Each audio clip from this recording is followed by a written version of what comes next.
All right, welcome everyone to Gamers Talking Stream, end of year 2018, where we get together in tradition and chat shit, laugh, and criticize the gaming industry throughout the year.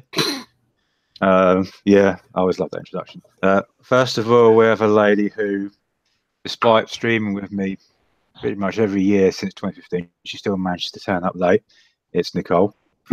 Hi. Thanks for the intro. Oh, no problem. Next is Razor's biggest fan, Scott. Who's biggest fan? Razor's. Who's Razor's? The peripheral, the PC peripheral.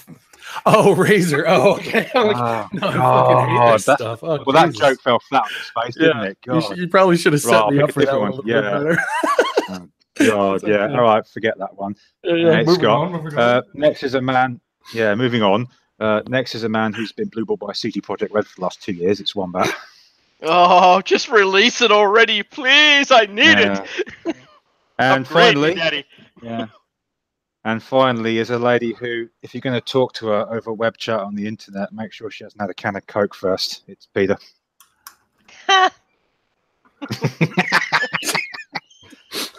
Thanks everyone for joining me, even though the jokes this year didn't work quite as well as they usually do. Good start as always. Right. We'll get there. We just got to warm it up a little bit. Yeah, we're going to warm it up. All right. So before we begin, a little anecdote to go through, which Wombat was keen to remind me of. At the end of 2015 stream, we had a series of predictions of things that would happen in or around the gaming world.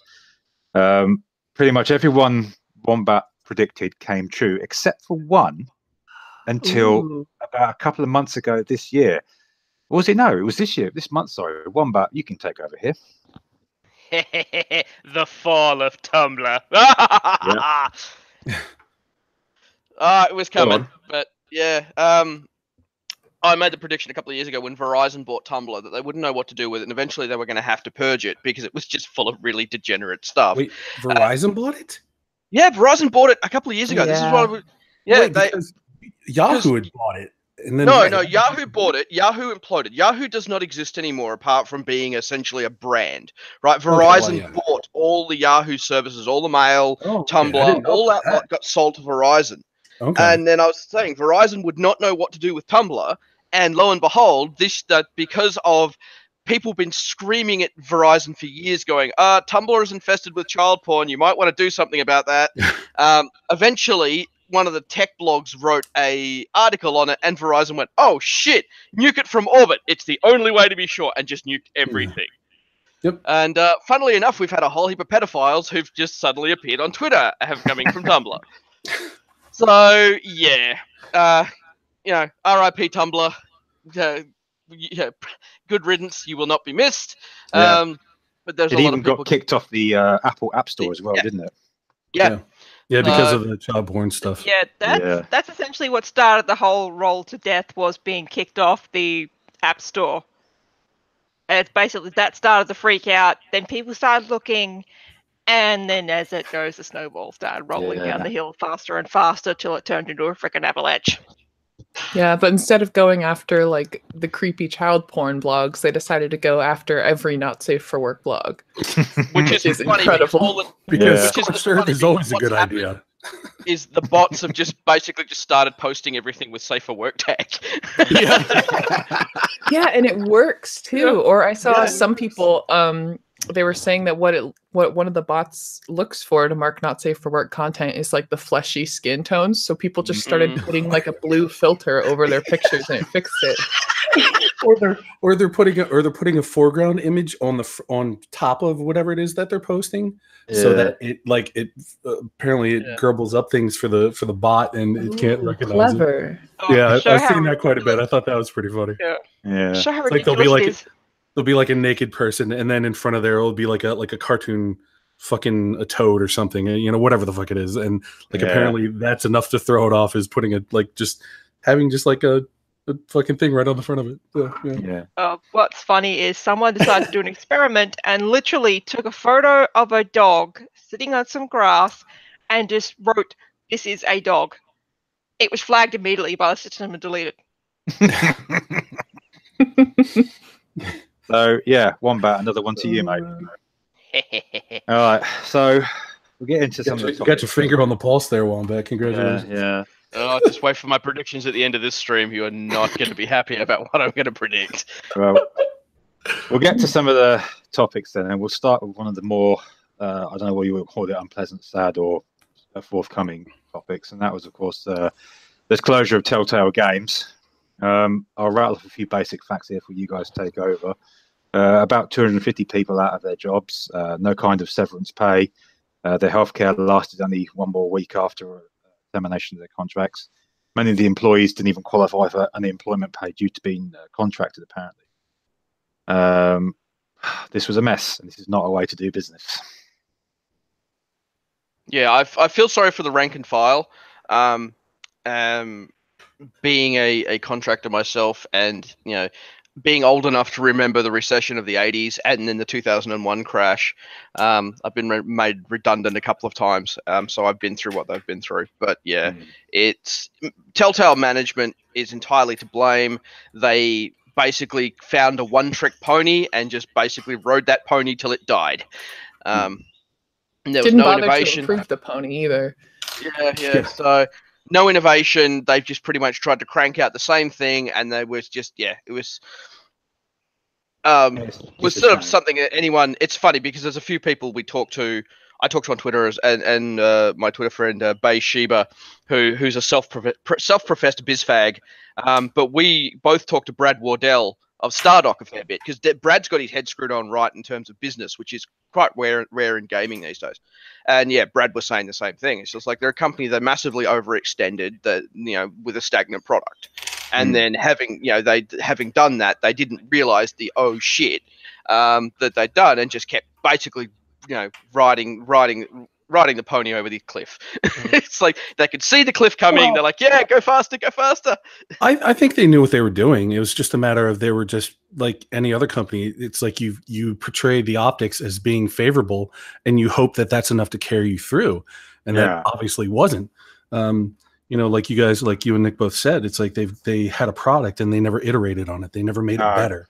They never did anything to take it to the next level. And it was, you stagnate, you die. It's a slow death. It was literally the same thing over and over again, but with a different story. Well, what they actually end up doing is not the same thing over and over again. They did the same thing over and over again, but kept paring back features. So it went from, you got all these features and all these things you can do, to someone goes, I don't really like this feature. Okay, we'll take it out.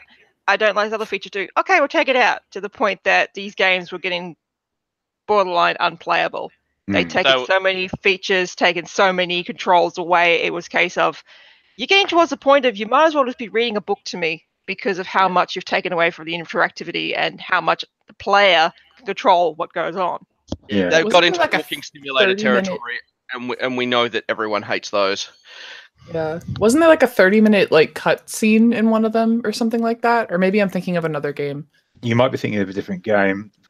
What I remember the most about these was the fact that no matter what choices you made in the games, the story always ended up the same. Because there was a bit in Walking Dead. Because I played the 2 Walking Dead series and the first of Wolf Among Us or something like that.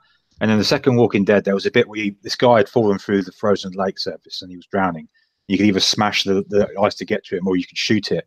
And no matter what you did, he died. And I thought, what the fuck's the point of that? Yeah, Cheshire Cat Studios on YouTube, they actually talked about this at length when it happened. And they said, the problem is because they're working with established IP in established universes, that was inherently limiting, that that what's going to happen in these stories is not going to have any sort of effect on the greater universe. Right, because again, they were doing stuff in Game of Thrones, Walking Dead, etc., etc. Yeah. It was really just it was the equivalent of just like fan fluff stories. But there was no way that they were going to have any sort of impact on anything. So, what's the point?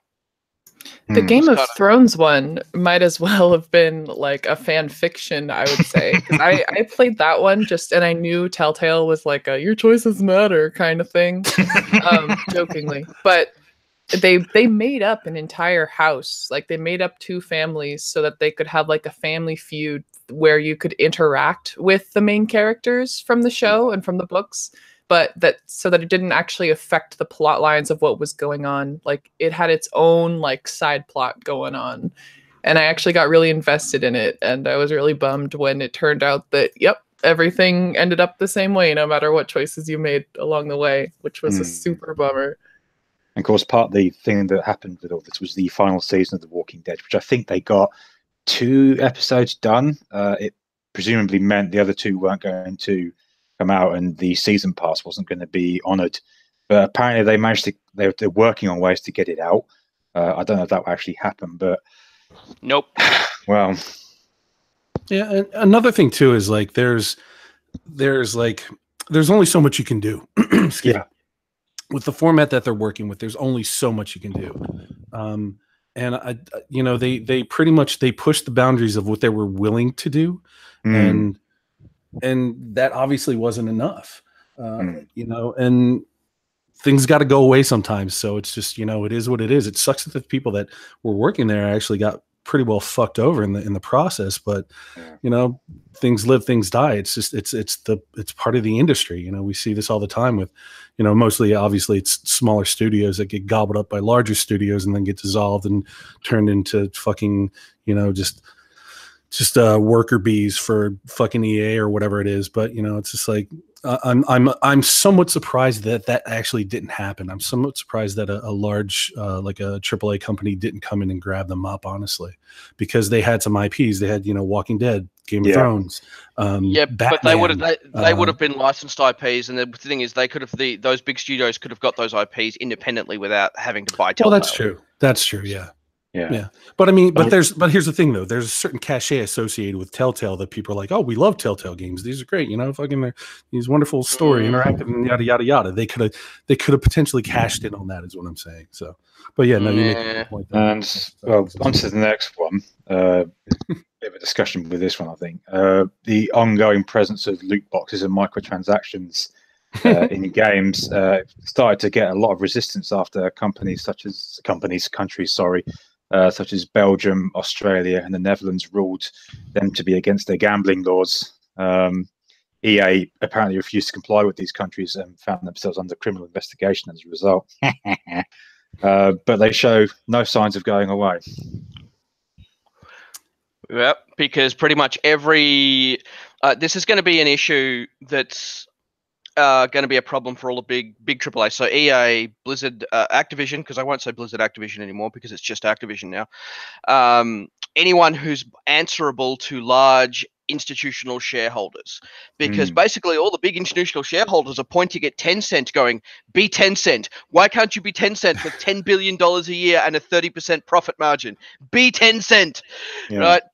So yeah, you're seeing this race towards loot boxes and mobile apps because they seem to be the biggest short-term profit makers. Yeah, and obviously one of the biggest games that people point the finger to with responsibility for this is, of course, Fortnite. And there are plenty of stories coming out about that. Yeah, that's a yes and a no, because this has been a prolific problem before Fortnite with things like CSGO. That's where it started. And that's where the shit show kind of kicked off, because of the things that came up where parents started reporting various sites that were linked, that people were using that were linked to CSGO, that were basically outsourced loot box sites in and such. They're like, oh yeah, put in like so many tokens, which are actually linked to real money, and you could potentially win this special knife or special backpack or something that you could earn the game if you wanted to actually work for it, but we could potentially give it to you if you get $100 bucks and play the roulette. Yeah. And I do remember there was people prosecuted over this, but this was sort of last year. But yeah, Valve, and it's kind of to blame where it started, where they had this in TF2, CSGO, where you had these loot boxes. But the thing is, it wasn't as much of an issue, because to open any box, I think, especially in Australia, it was like $2.50 a key. So you're like, yeah, no. Forget that.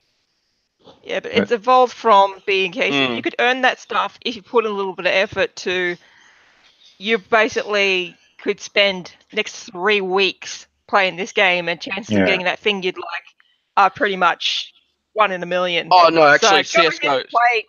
Go ahead and just give us an extra little $1 and you can have that now. You have a chance at having that now. not getting it, but have a chance at it.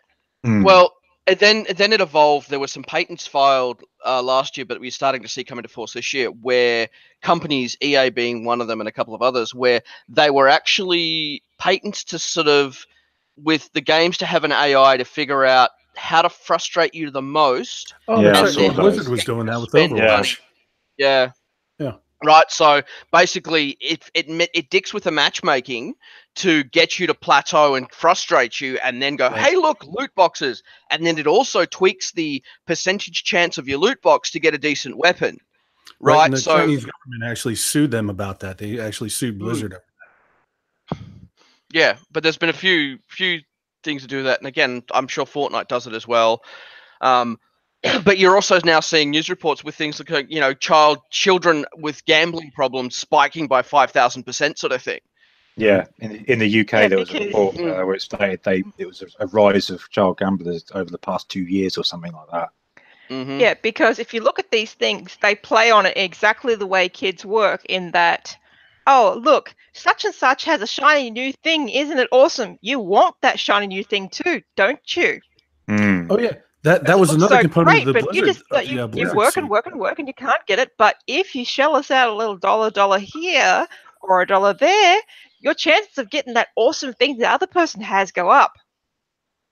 Yeah, that was 'cause- actually part of the component kids for the Blizzard suit with China, was the fact that Blizzard was actually matchmaking people who didn't have things with people who had them, so that they would see these things and it would like entice them to buy more loot boxes and things like that.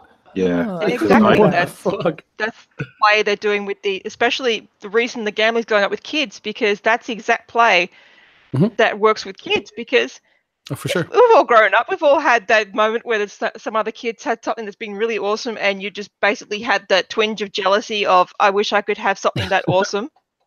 And now it's ways of, you can just Yeah. go get mummy and daddy's credit card.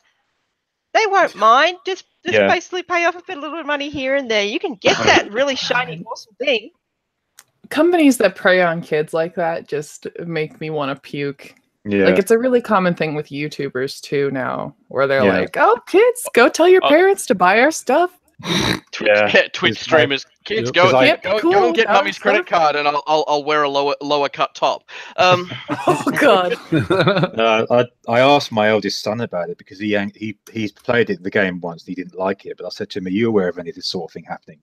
And one of the kids he used to be friend with in his school, he had an Xbox One and he was playing it. And I think his mum had forgot she'd left her credit card logged on his account, and he spent about £400 on microtransactions for the game itself. So And when that's his like mum about found out, $800. yeah. that's not $800 uncommon at American all. and about 1,000. Yeah. Australian. Yeah. And That he had happens his all. Xbox- Yeah, that's yeah. he had his Xbox taken off him as a result. Which I Good, can't because say. that's the thing parents need to be aware of these days, is like, if your kid wants something, basically purchase it, then basically log everything out and make sure they never saw anything of it. Yeah. And also all these people going, oh, my son, daughter, whatever's playing Fortnite all the time, I can't stop it, they're ignoring school. And it's like, well, what platform are they playing it on? Xbox? PC? They don't have that anymore. But you know, it's Simple funny. as that, you take it away, or you Yeah, go, okay, They you can't get to stop play it. a game. You're a parent and you can't stop it, really? Okay, fucking. And Yeah. people And maybe say- you shouldn't and have. like, kids. How about that? yeah, because they want to basically have all these things, do the entertaining and look after their kids, Oh, so yeah, they don't for have sure. to. Right. There's a lot of And parents it's who aren't costing actually them- interested in parenting. Yeah, Yeah, absolutely. it's costing them shit tons of money now Yeah. because they're not, and these kids are suffering for it because all it takes is like, yeah, little Timmy or little Lily's going to basically throw a fucking tantrum, but that tantrum's going to basically be temporary. Yeah. And the thing is too is this stuff is nothing new. Like you had brought it up that it was something that was a problem because of CS:GO, but like I remember I used to play Rainbow Six and Battlefield and stuff a lot on Xbox 360 back in like when I used to be at Destructoid and stuff. I used to play with a bunch of people there, and there was this one kid there that I knew who was constantly buying skins and things for his avatars and shit. Like that. Just, like literally but spending yeah, hundreds but of here's the dollars of his Yeah, parents' but- money. credit card. But here's the thing: the difference, though, when with skins and that, you're essentially just buying. You're buying an item. It's an electronic whatever. You're not gambling. You're not buying a loot box with a chance. But here's the point, though. Here's the point, though. He was incentivized to do this, because it's like like everybody around him is like, oh man, this is so cool. Well, I gotta have that because it's cool. If people think I'm cool if I have this thing, so there was an incentive to do it. It wasn't necessarily the same dynamic as far as like loot boxes and that kind of thing, but still there was that thing where they would push it. They would like, well, if you do this and you get this and yada yada, and that sort of thing. So this thing has existed in some format for a pretty long time. Always been there for everything, really. It's just they've taken that from you pay a little bit and you will get that special thing to you pay a little bit and you have a 1 in so many chance of getting that special thing. So you have to keep playing this little roulette game to hopefully possibly get that special thing. It's essentially using the same tech that they use in video poker machines and the rest of it, which in Australia and other countries and even the US is highly regulated.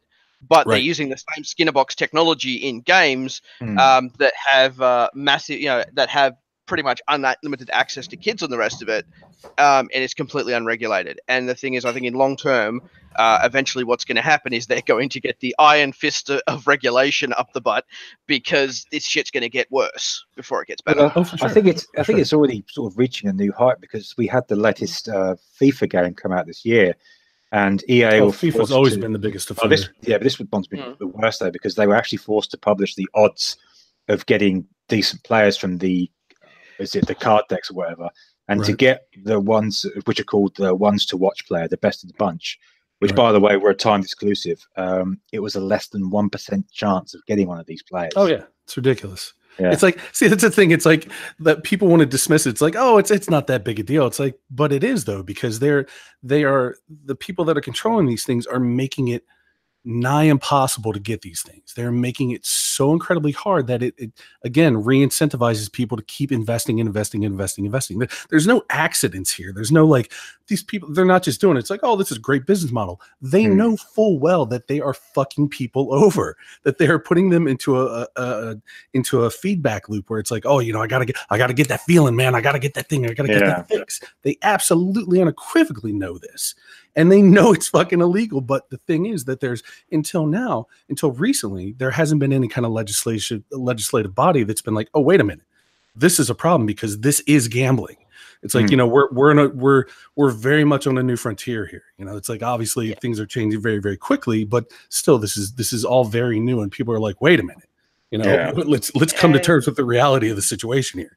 But the game companies, they absolutely know what they're doing. They knew it would take them this long to catch up, and so they took advantage of the years that they had while they could. Exactly, because they knew they were going to make money unfettered until somebody fucking blew the cork off it and was just like, whoa, wait a minute, what's going on here?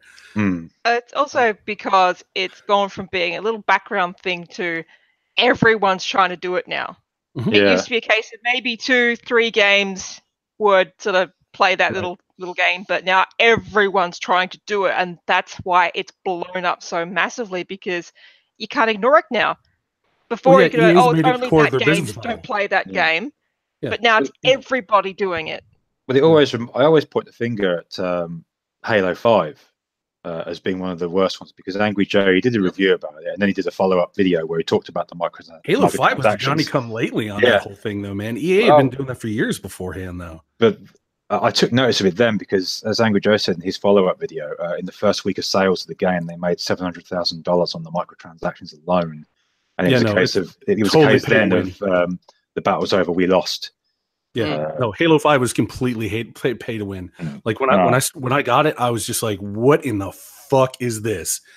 Like, I can go in, I can buy power weapons, I can buy tanks and warthogs and fucking all this other stuff. I was like, how is that even fucking fair? That doesn't make any goddamn sense. It's like I'm playing a multiplayer game, and instead of these things being scattered on the fucking battlefield the way they've always been for the last decade and a half, I can buy a card pack and get a Scorpion tank and just run roughshod over everybody. It's like, what?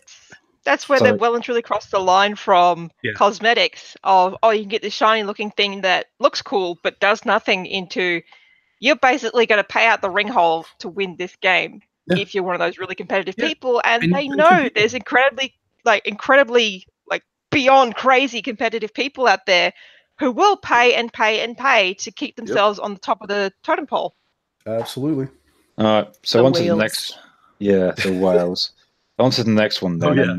And, to follow on to a brief topic we mentioned earlier in the year, after the sad passing of John Bain, aka Total Biscuit, Blizzard announced a commemorative pack in his name for StarCraft 2 themes and icons and whatnot, the proceeds of which go into his widow and son. Respect to them for that, because obviously it was a nice acknowledgement of what he'd done for them over the years. But then we had BlizzCon 2018. Wombat, obviously, we know you were there. I'll Yes. phrase this to you in two questions. First of all, when they announced the mobile game for Diablo, was the atmosphere in that room as bad as what the videos were making it out to be? Oh, it was worse. They edited the videos out to people booed and hissed. They edited that out of the videos. I'm not kidding. I was sitting in the background. I was standing with a couple of cosplay friends, and they announced it, and I'm just sitting there biting my finger because they announced it, and you had an entire room full of, because Blizzard was strongly hinting at this year's BlizzCon there was going to be a massive Diablo announcement, and you know how obsessive the Diablo fan base are. They've been wanting either an expansion or a new Diablo game for years and years and years and years, and they're like, they've essentially doing the whole Blizzard, can we have it? Blizzard, can we have it? So they were all just like, yeah, we're going to get this. And then they've gone mobile game, and I was just sitting there going, oh no. And just the crowd has booed and hissed and just groaned. And I was just watching the presenter on stage, and I'm just like, you just saw his face drop. Yeah, there was that bit where he kind of had to stop and go, sorry. When you could see, he kind of just wanted to disappear into a hole. He just wanted the ground to open and swallow him there and then, right? And he had to go through the rest of that presentation was just painful, but and then the Q&A was just honestly, if I'd actually been there, I wouldn't have bitten my tongue. There would have been a very loud exclamation really? I would never "What have the guessed fuck that, are you kidding?" Yeah. You would have had this is female. What the fuck? Yeah. And the second question then, we saw the pictures of the empty queue lines to test the game on the phones. Yep, it was half empty the whole time. They were real. Oh yeah, they were real. And the thing is, people would poke at it out of curiosity. But there was no queues. Like, you look at any other demo, they had other games that every year they demo new stuff, like new StarCraft, new whatever. So all the other stuff all had lines that were, a good 20, 30 people long. That area was perpetually half empty. People would basically have a poke at it out of morbid curiosity, because I had friends who sort of like, you know what, we're just going to go and have a poke at this Car Smash. And they're like, yeah, it's a mobile game, but we know they're going to fuck us with microtransactions, so we're not going to bother.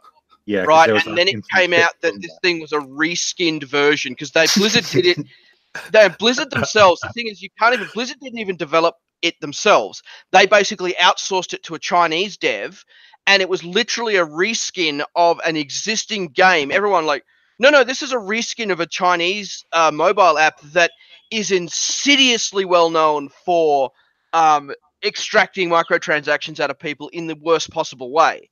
And it came out because everyone basically got home, did some Googling, and went, oh yeah, it is. It's been done by exactly the same company, right? That did this insidious game. So everyone's just like, yeah, we can see what you're doing here, Blizzard.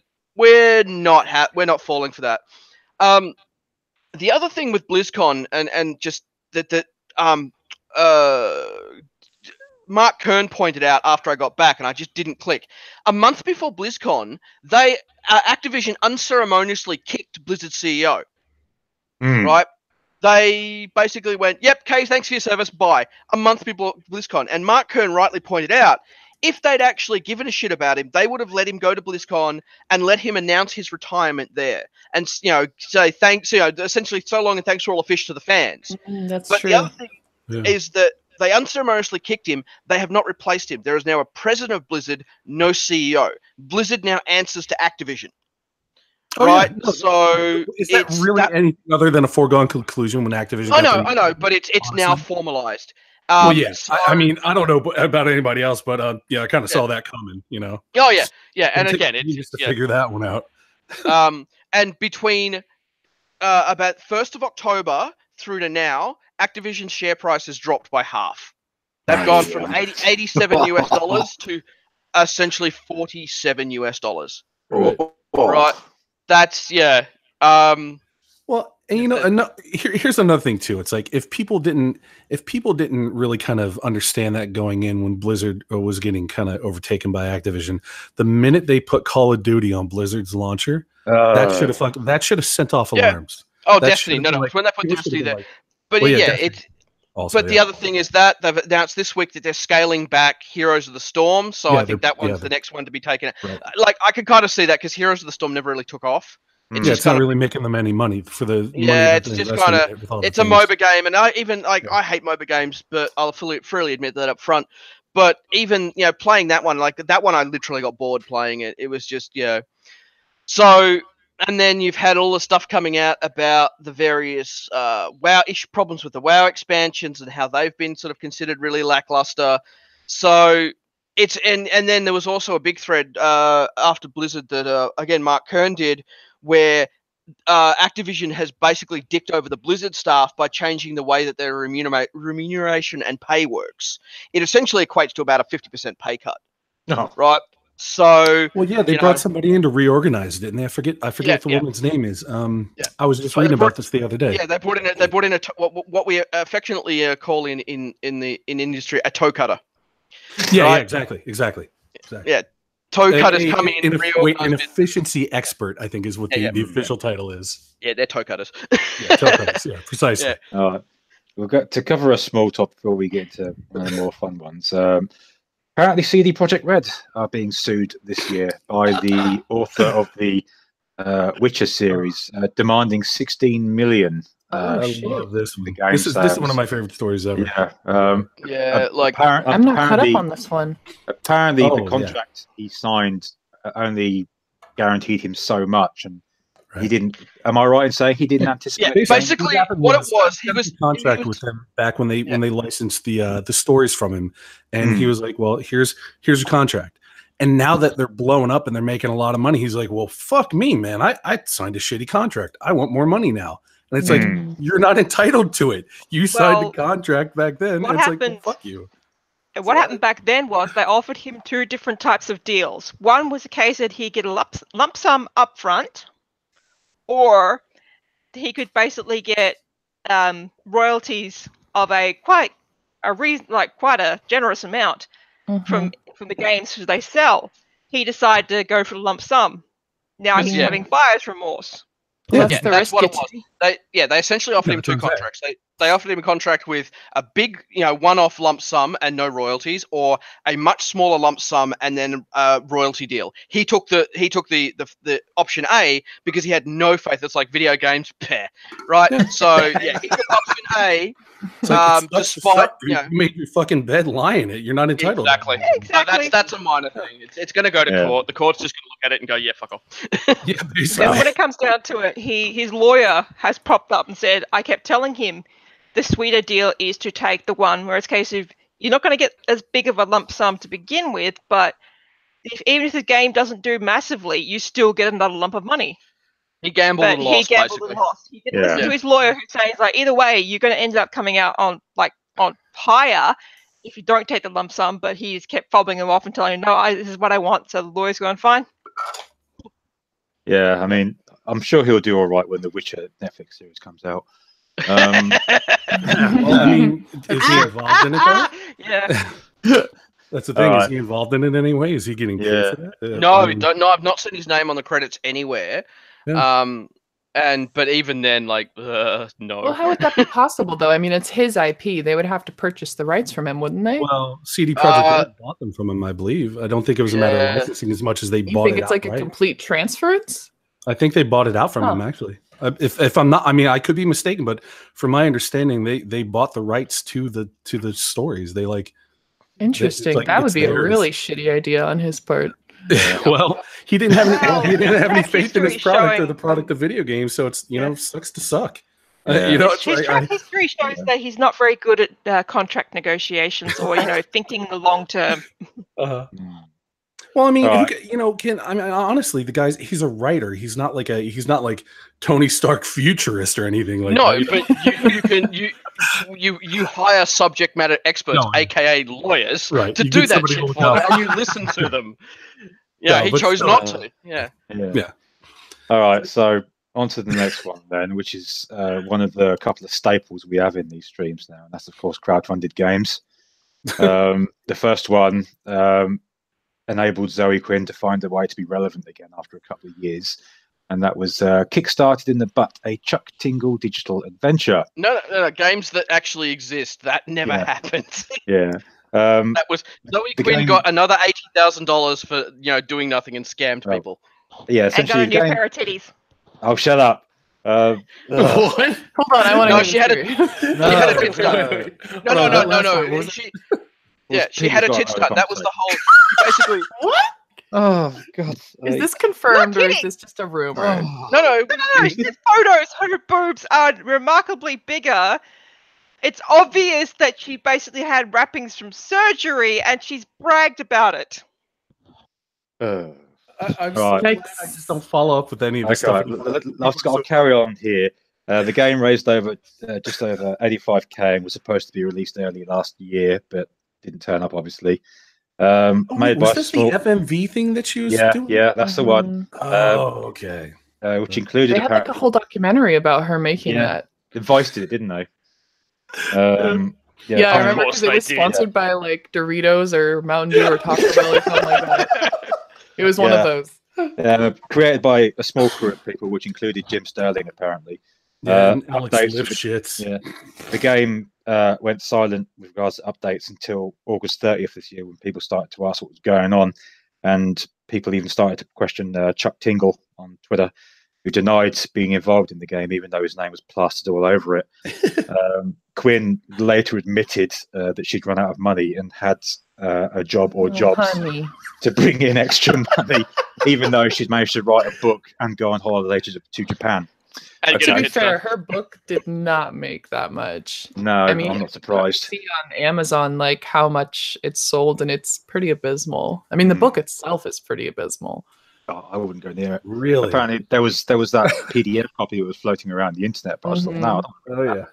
Oh yeah, I No. skimmed that, and it was just like unbiased. I can honestly say the most atrocious writing I have ever seen. That's trying to be Narcissist passed fan off as a fiction is always the professional worst fan fiction. Yeah, Mm. like she straight up has like authors asides that are like anime bullshit speak. Like it's so cringy and awkward. Yeah. Oh, fuck You're not wrong. You're not Uh, wrong. So it remains to be seen if we'll ever see that game come out. Oh please, come Okay, on. You know sorry. what? Yeah, Cloud, if we're dick. talking about crowdfunded games, how are people still giving Cloud Imperium money? Why has that not fallen over yet? Wait, I what is don't know. Cloud Imperium? What's it? Is this Star Citizen? Yes, Star Citizen. Yeah. Wait, Mhm. Space Industries, you mean? Yeah, that It's one, like- the one that still doesn't appear. Yeah, no. You know what the thing is too? What was it, last week or the week before? They made another $7 million selling ships. I Like don't they- understand okay, how that's though. not Like 200 Hold- million hold at on. this point. Hold on. What hold the on, hold on, hell? Hold on, Wobbit. I know you're chomping at the bit, dude, but hold on. Let me give a little bit more information here. Apparently, last week or the week before, it's happened fairly recently. They made another $7 million. But the thing is, though, what they did was they apparently sold things that they said they weren't going to sell, like that Okay. were apparently limited edition JPEGs. Made another $7 million off of it. So they're burning their customer base by taking exclusive incentives that they've already sold to people, reselling them after they've already put a moratorium on them. Oh And they made god. another $7 million on, and people are still fucking supporting these fucking hucksters. I am People are spending thousands flabbergasted. on JPEGs. Yeah. Yeah, thousands and thousands and thousands of dollars on fucking JPEGs. Like, Yeah, fucking what? I can't get it. In I November, just the don't get game reached 200 million. Yeah. What? Yeah. Okay, children, I need to understand. 3 words: sunk cost fallacy. You are not Exactly. ever getting this game, no matter how much money you throw at it. Stop. Just stop. Well, one game that did actually make it out through being crowdfunded was We Happy Few. And it's come out, it was released in probably one of the worst broken and buggy states that's been heard of for a while with the crowdfunded game. And I've got a list here of some of them. This isn't all of them, mind you. NPCs getting stuck on scenery during combat, trying to attack you through walls, floating off randomly, appearing to forget they were even in combat, randomly dropping dead, no collision detection on hills and inclines. The game's unlockable skills in the skill tree would turn off negative effects and so forth. Crashes and requires restarting, items disappearing from the inventory, certain NPCs changing voices during scenes. And this one will make you laugh, Scott. Nice. Jim Sterling, who reported in one of his videos that even though he provided voice work for the game, even though it was cut, his name was still listed in the voice credits. Well, I mean, you're talking about Gearbox, so none of this surprises me. I've seen footage of it, and it's just, what the fuck is this? I mean, Jesus Christ. Well, here's the thing. It's like when it first came out, I don't remember who the studios that was making it was, but when it first came out, I was like, this looks kind of cool. Like, I like the art style. It did, yeah. But the problem was, it was when Gearbox got involved. Good old Randy Bitchford fucking hopped in. He's like, oh, we're going to fucking take over this project. We're going to double the price. We're going to fucking scale down everything that was being promised to the people that were backing it. And we're going to fuck everybody over. And, you know, frankly, I hate that the people that the studio got involved with Pitchford, because he's such a fucking pile of shit. And basically ruined something that could have been pretty awesome. Like that game is a $30 game. It's not a $60 game. But Gearbox came in, they fucking doubled the price. They did all this other horse shit, you know, made these collector's editions where, you know, the whole fucking, I don't need to even repeat all the stuff that's happened. It's fucking chronicled very well throughout the news. But I mean, it sucks because I was actually looking forward to it, and then when they got involved, I was looking forward to it too. Yeah, because I love the whole look of the policeman in the stylistically, white mask. I thought that looked interesting, but then when you see the finished product, you think, "Fuck, man!" And I'm so glad that I have not pitched into another Kickstarter game since what was the last one I backed? Oh, Battle Chaser, which actually turned out to be pretty decent. Right. So I'm so glad I dodged that bullet. Yeah, for sure. No, it's a real bummer because I think when you have things like that happen, it's not only bad because it sets a bad precedent for crowdfunding and stuff too, but it actually I think the studio that was working on it probably is taking some pretty big lumps because of it. Yeah. You know, it's just like when they started, they were trying to make a $30 game because they wanted to get it out there. They wanted more people to see it. And at that price point, they could have probably better sell through. And then, you know, they got involved with the fucking devil. Yeah. And it sucks because that's probably going to be a huge detriment to them going forward. I mean, I can't imagine that there's going to be any positives because we haven't seen anything good come of it, honestly. You know, people just going, well, your decision making abilities as a business are a bit questionable because you dealt with Gearbox after all the shit that Gearbox has done. Why would you sign up for that? Yeah, it's kind of a bummer. I mean, because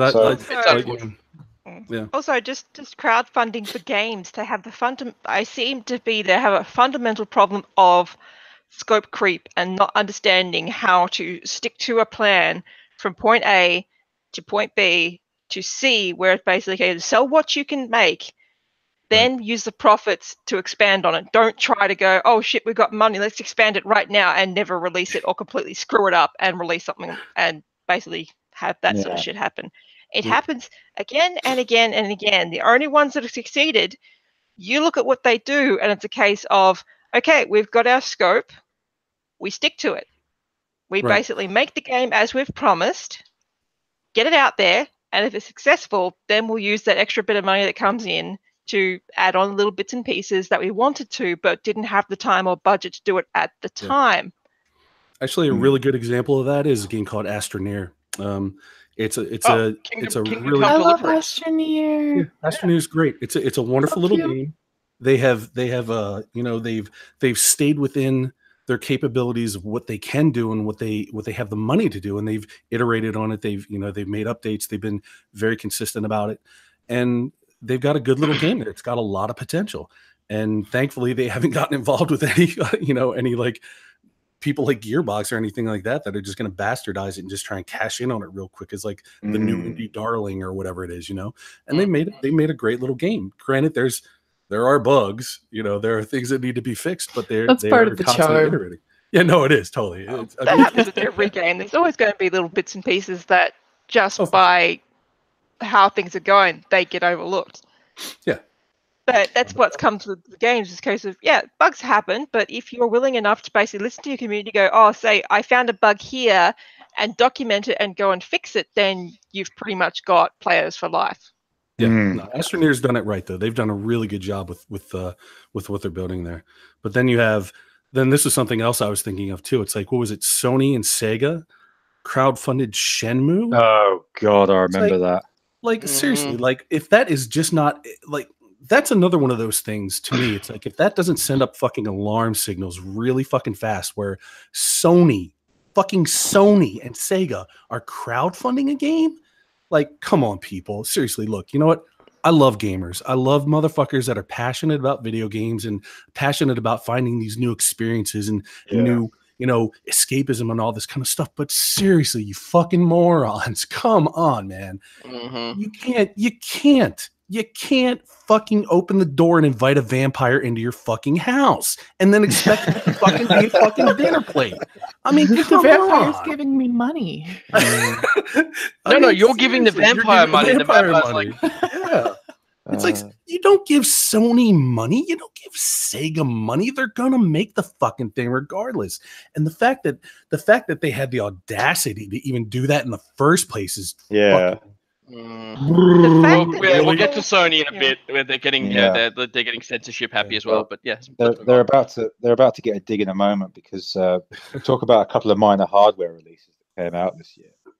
And the first was the SNES Mini, obviously hot on the success of the NES Mini. Right.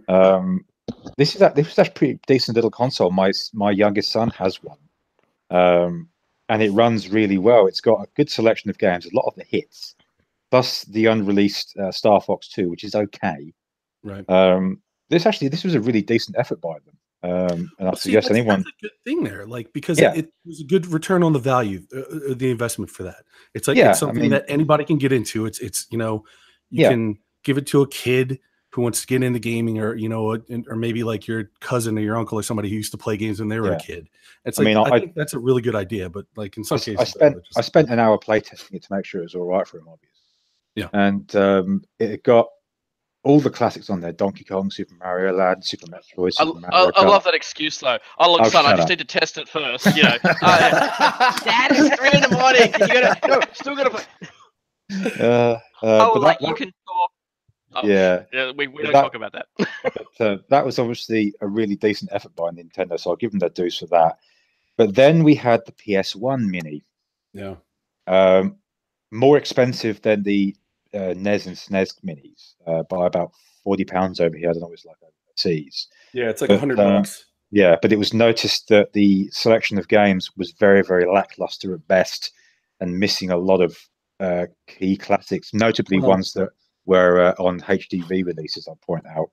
Even more so than that, though, there's another problem with the PS1 Mini Classic thing, is that the fact that the emulation, the emulator that they're using, is really fucked up, and there's massive issues with lag and input lag on the console. So it's like, whereas you have like the NES, like the little Nintendo versions, which run smooth, they run pretty well perfectly. This thing is apparently a fucking mess. And also, one that was pointed out was they included the first Metal Gear Solid on there. But the thing is, the control pads are not the ones with the sticks and the rumble pack. Right. So the bit when Psycho Mantis does that bit where he breaks the fourth wall, nothing happens because it's lost on the modern audience. Right. And the fact they had the gall to charge more for it than the previous minis, it's like, come on, really?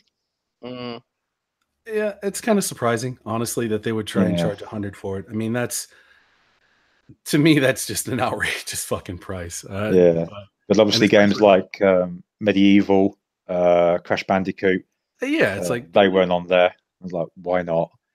Why?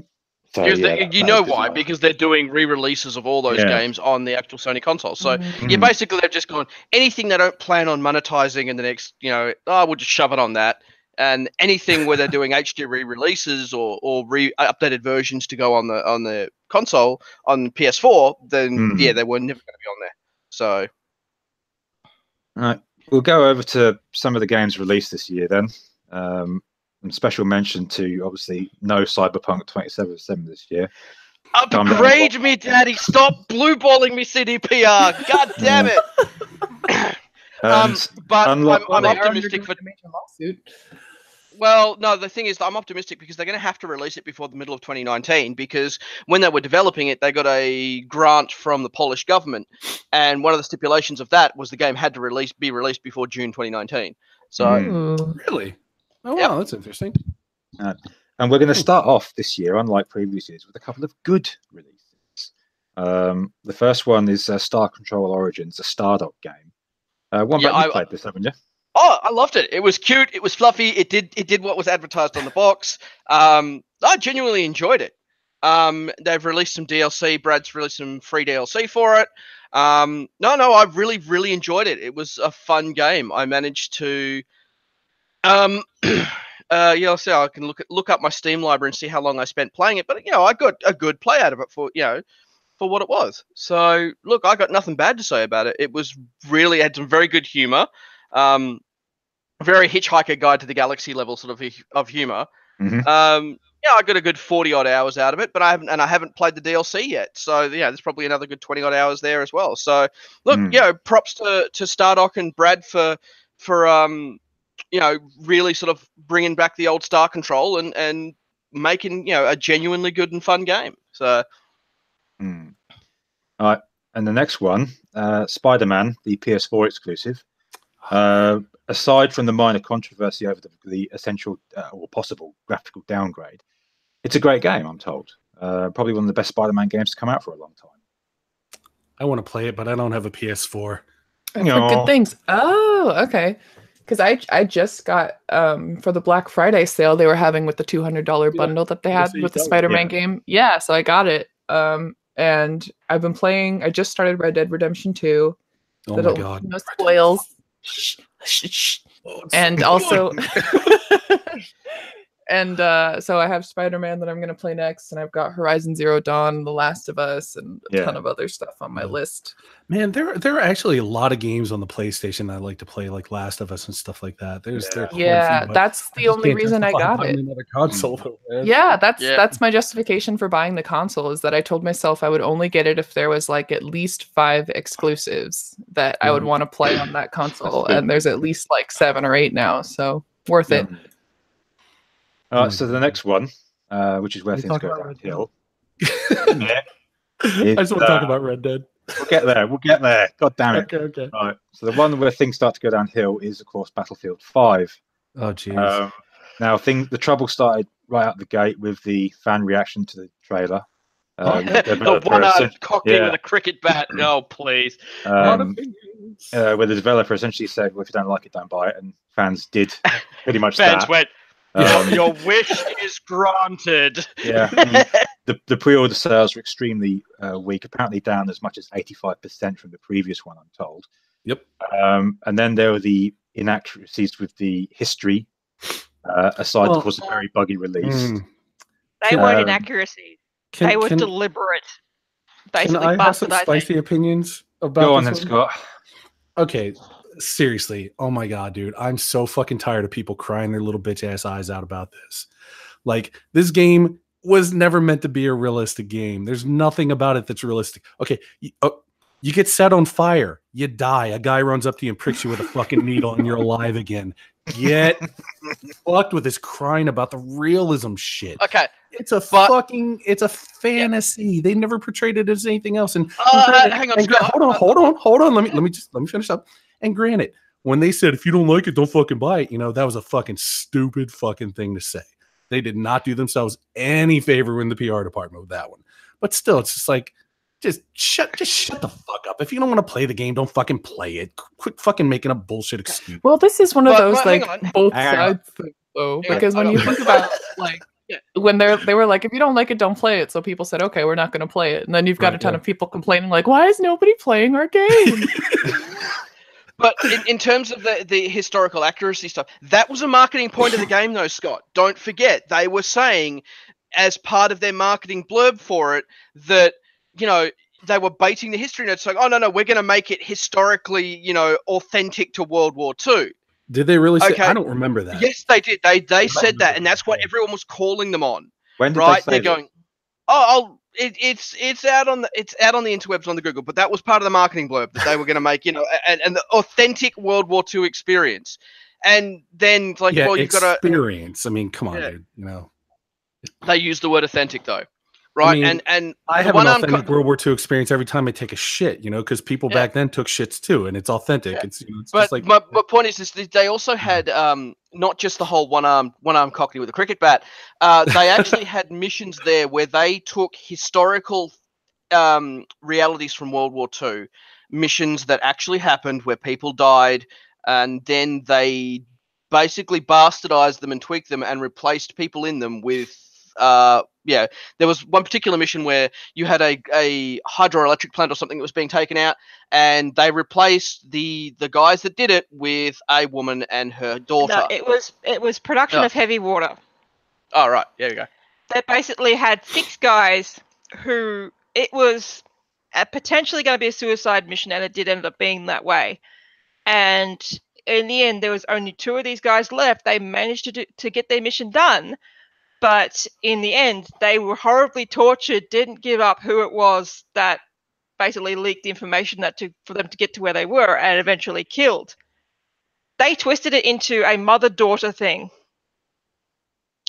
and basically had the mother and daughter do what these 6 men basically went to their very nasty deaths in pursuit to end this heavy water. It's like this was the last encampment they had where they were producing heavy water.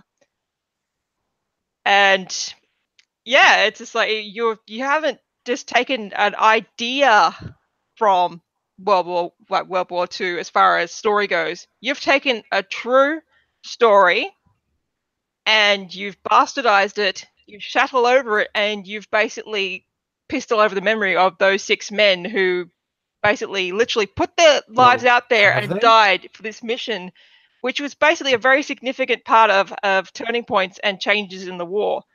It was Also, basically the But have they though? Yeah. I mean, have you played it? I've watched someone who went through and actually played the campaign and then compared it point by point by point to Okay. the actual mission.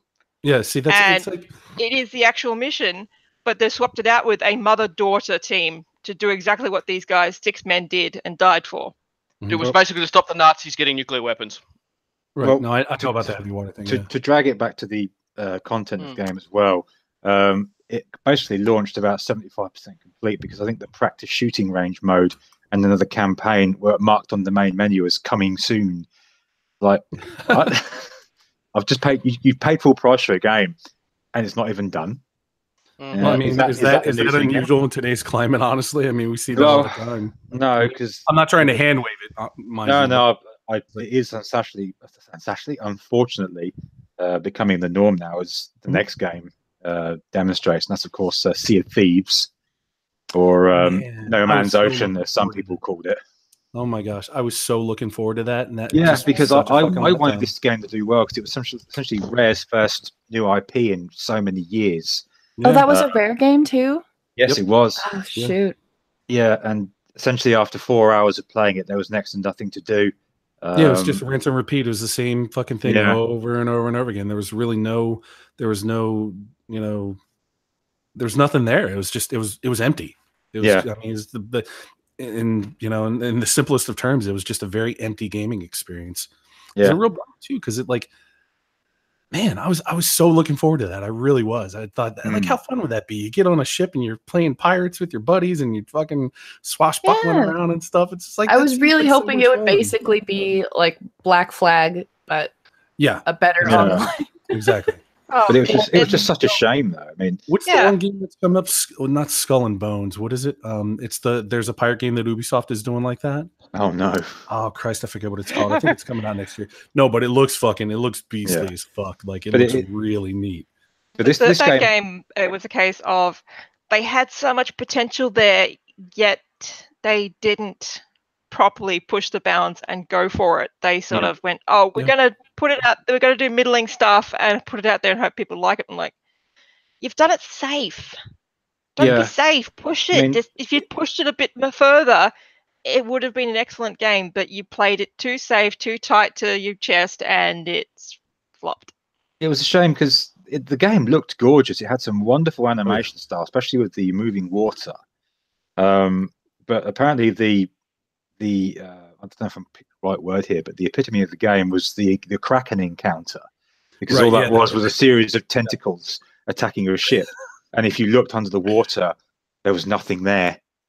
The end game and it was just apparently pretty lackluster. Yeah, so it was just the same thing as the game, all style but nothing underneath, and exactly all style, no substance. Yeah. And it was just usually with a lot of these gameplays, you can be angry, but with this game, you're just so sad because it was Rare's first game in so long, and you wanted them to do well, and then you got this. Yeah, that was one of the biggest disappointments I was aware of. But then, of course, you've got Assassin's Creed Odyssey, single-player game with unwelcome microtransactions. Wait, from Ubisoft? Yeah, I know. And apparently, a story came out which I read today that. Because you've got two different protagonists, you can play the male or the female, and more people were apparently playing the male character, and Ubisoft couldn't figure out why. And I thought, it's their choice. Why did they have to figure it out? I did hear that was good, though. Apparently, I did pick it up. But the funny thing was, those who attacked the microtransactions, because some of them are bullshit, were attacked by Jason Schreier from Kotaku. Labeling respected games journalist Jason Schreier. You'll never get me to say that phrase. And he went after a lot of the YouTubers for it in the process, labeling some, such as Young Ye, as provocateurs. In the process. Yeah, when he went after that Young Ye, it was funny because everyone warned Young Ye, it's like, this is not going to end well. He needs you more than you need him, and legacy game journalist, have fun with that. And you could tell that Schreier was just he mad jelly. That Young Ye has more subscribers and a fan base than the buddy Legacy Games Media ever did.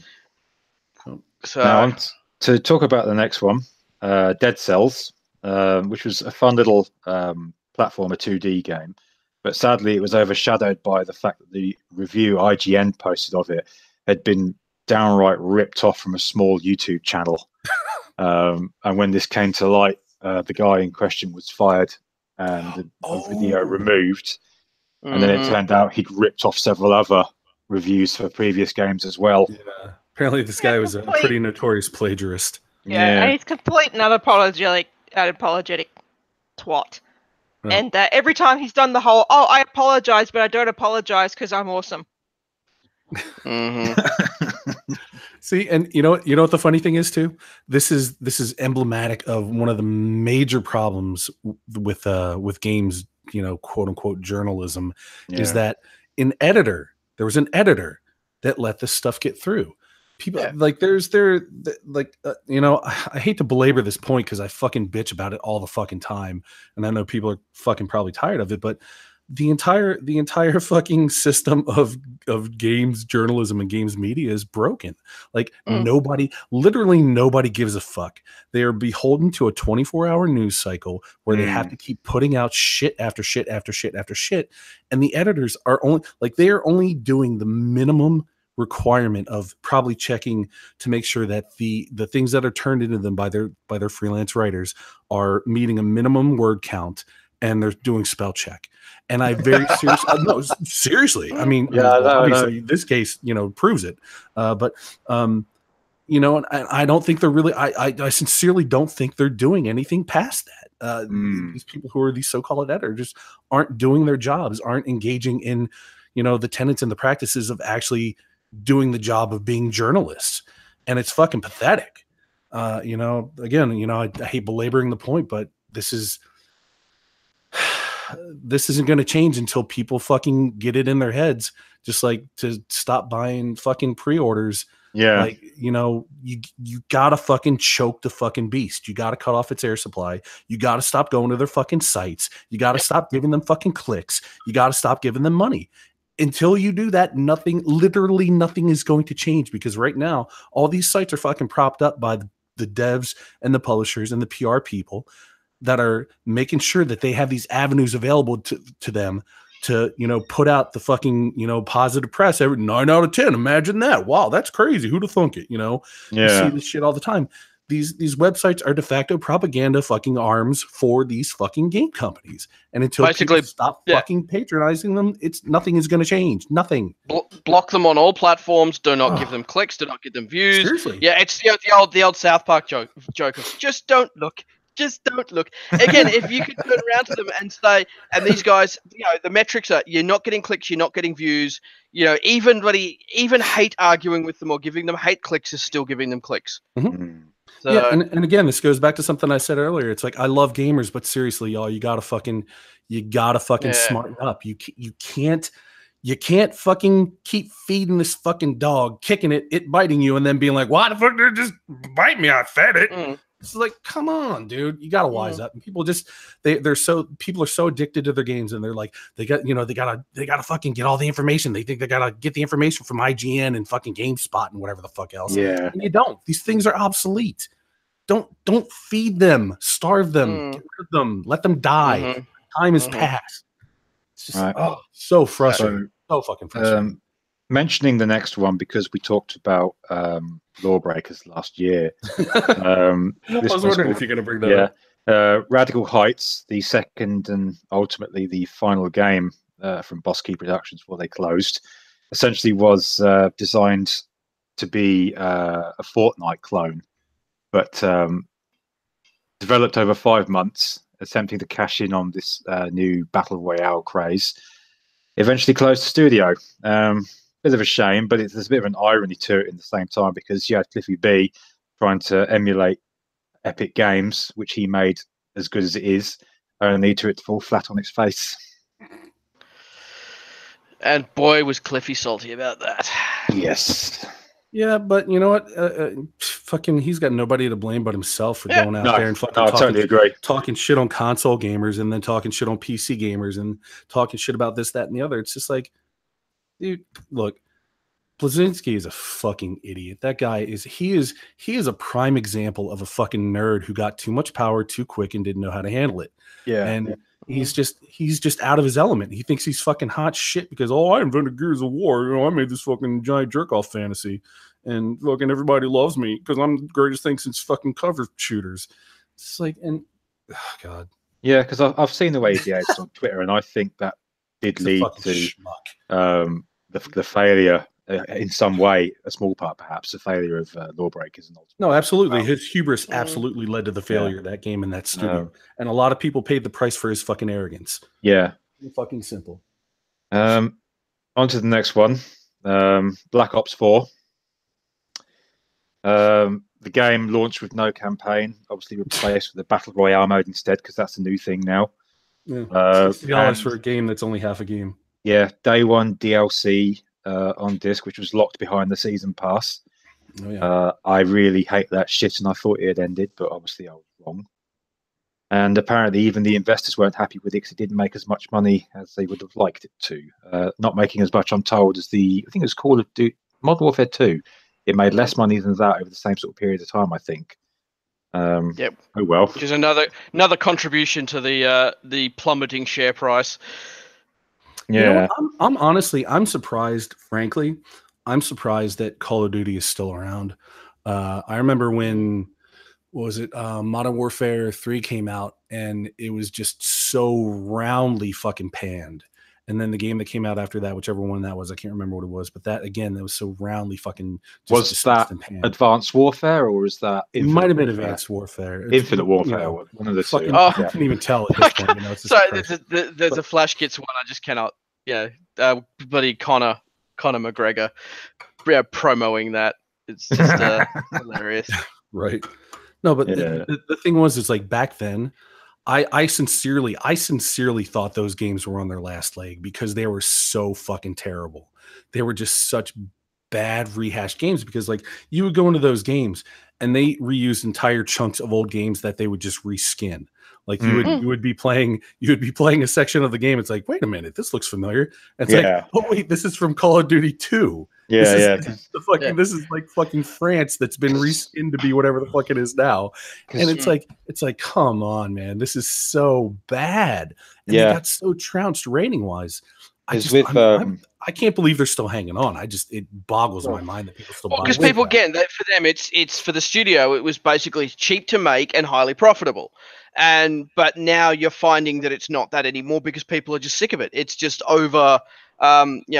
They're not innovating. They're in the death spiral there as well, where they're just producing. It's like the sports games of shooters. It's just that same game that's being reskinned every so often, and the fan base is just like, bored now. Yeah, but it reminds me of Infinite Warfare a lot because obviously they did the re-release of Modern Warfare with it, and of course you couldn't get that unless you bought the special edition, which is obviously more pricey. And then they did a remastered map pack with it, which you had to pay for, even though it was a remaster. You think, seriously? Yep. And people buy it. And people continue to buy this stuff. It's like, really? Are you fucking retarded? Seriously, are you retarded? Because I think you might be. Because I bought Black Ops 3 when it was out on the when I had my Xbox One because I needed something to play. And the campaign story was actually pretty decent. I enjoyed it. I thought it was a decent story. Yeah, it wasn't terrible. I mean, it wasn't as bad as some of the other ones. No, I mean, I didn't play multiplayer as much because I kept getting killed by campers all the time. And by the way, if there's any campers listening to the stream, fuck you. Get good, scrub. Oh, fuck off. The thing about Call of Duty games, though, is honestly, like when you're playing the multiplayer, and the thing that this is just fucking hilarious to me that nobody ever like points this out. All the maps are made so that you're literally running in circles, chasing each other's tails. Like the map design it's the same fucking map design in every fucking thing, and you're literally just running in circles, running in circles. I'm just like, to me, like I tend to like more like kind of like strategic type things, like say like a Rainbow Six or something like that, where there's where there's a a goal, where there's a thing that you have to do, and it's not just like running in a fucking circle shooting a guy in the back while another guy shooting you in the back while another guy shooting him in the back, this kind of stuff. It's like I tend to like something that has a little bit more thought put into it. And I don't understand how people just keep playing these games over and over. It's so crazy to me. Like I literally can't understand it. I can't understand how that's fun. I just don't like. What is the mindset of the person that plays that and is just like, man, this is so cool, man. I'm just running in circles. It's like 13-year-olds. 13-year-olds are very easily amused. Well, I mean, there's that too. But then it's like the part of me is like, it's like these are the same kind of idiots that like NASCAR, just watching a fucking car drive around in a circle at fucking 150 miles an hour for 3 fucking hours. It's like, NASCAR makes how much money? Dude, no, I know.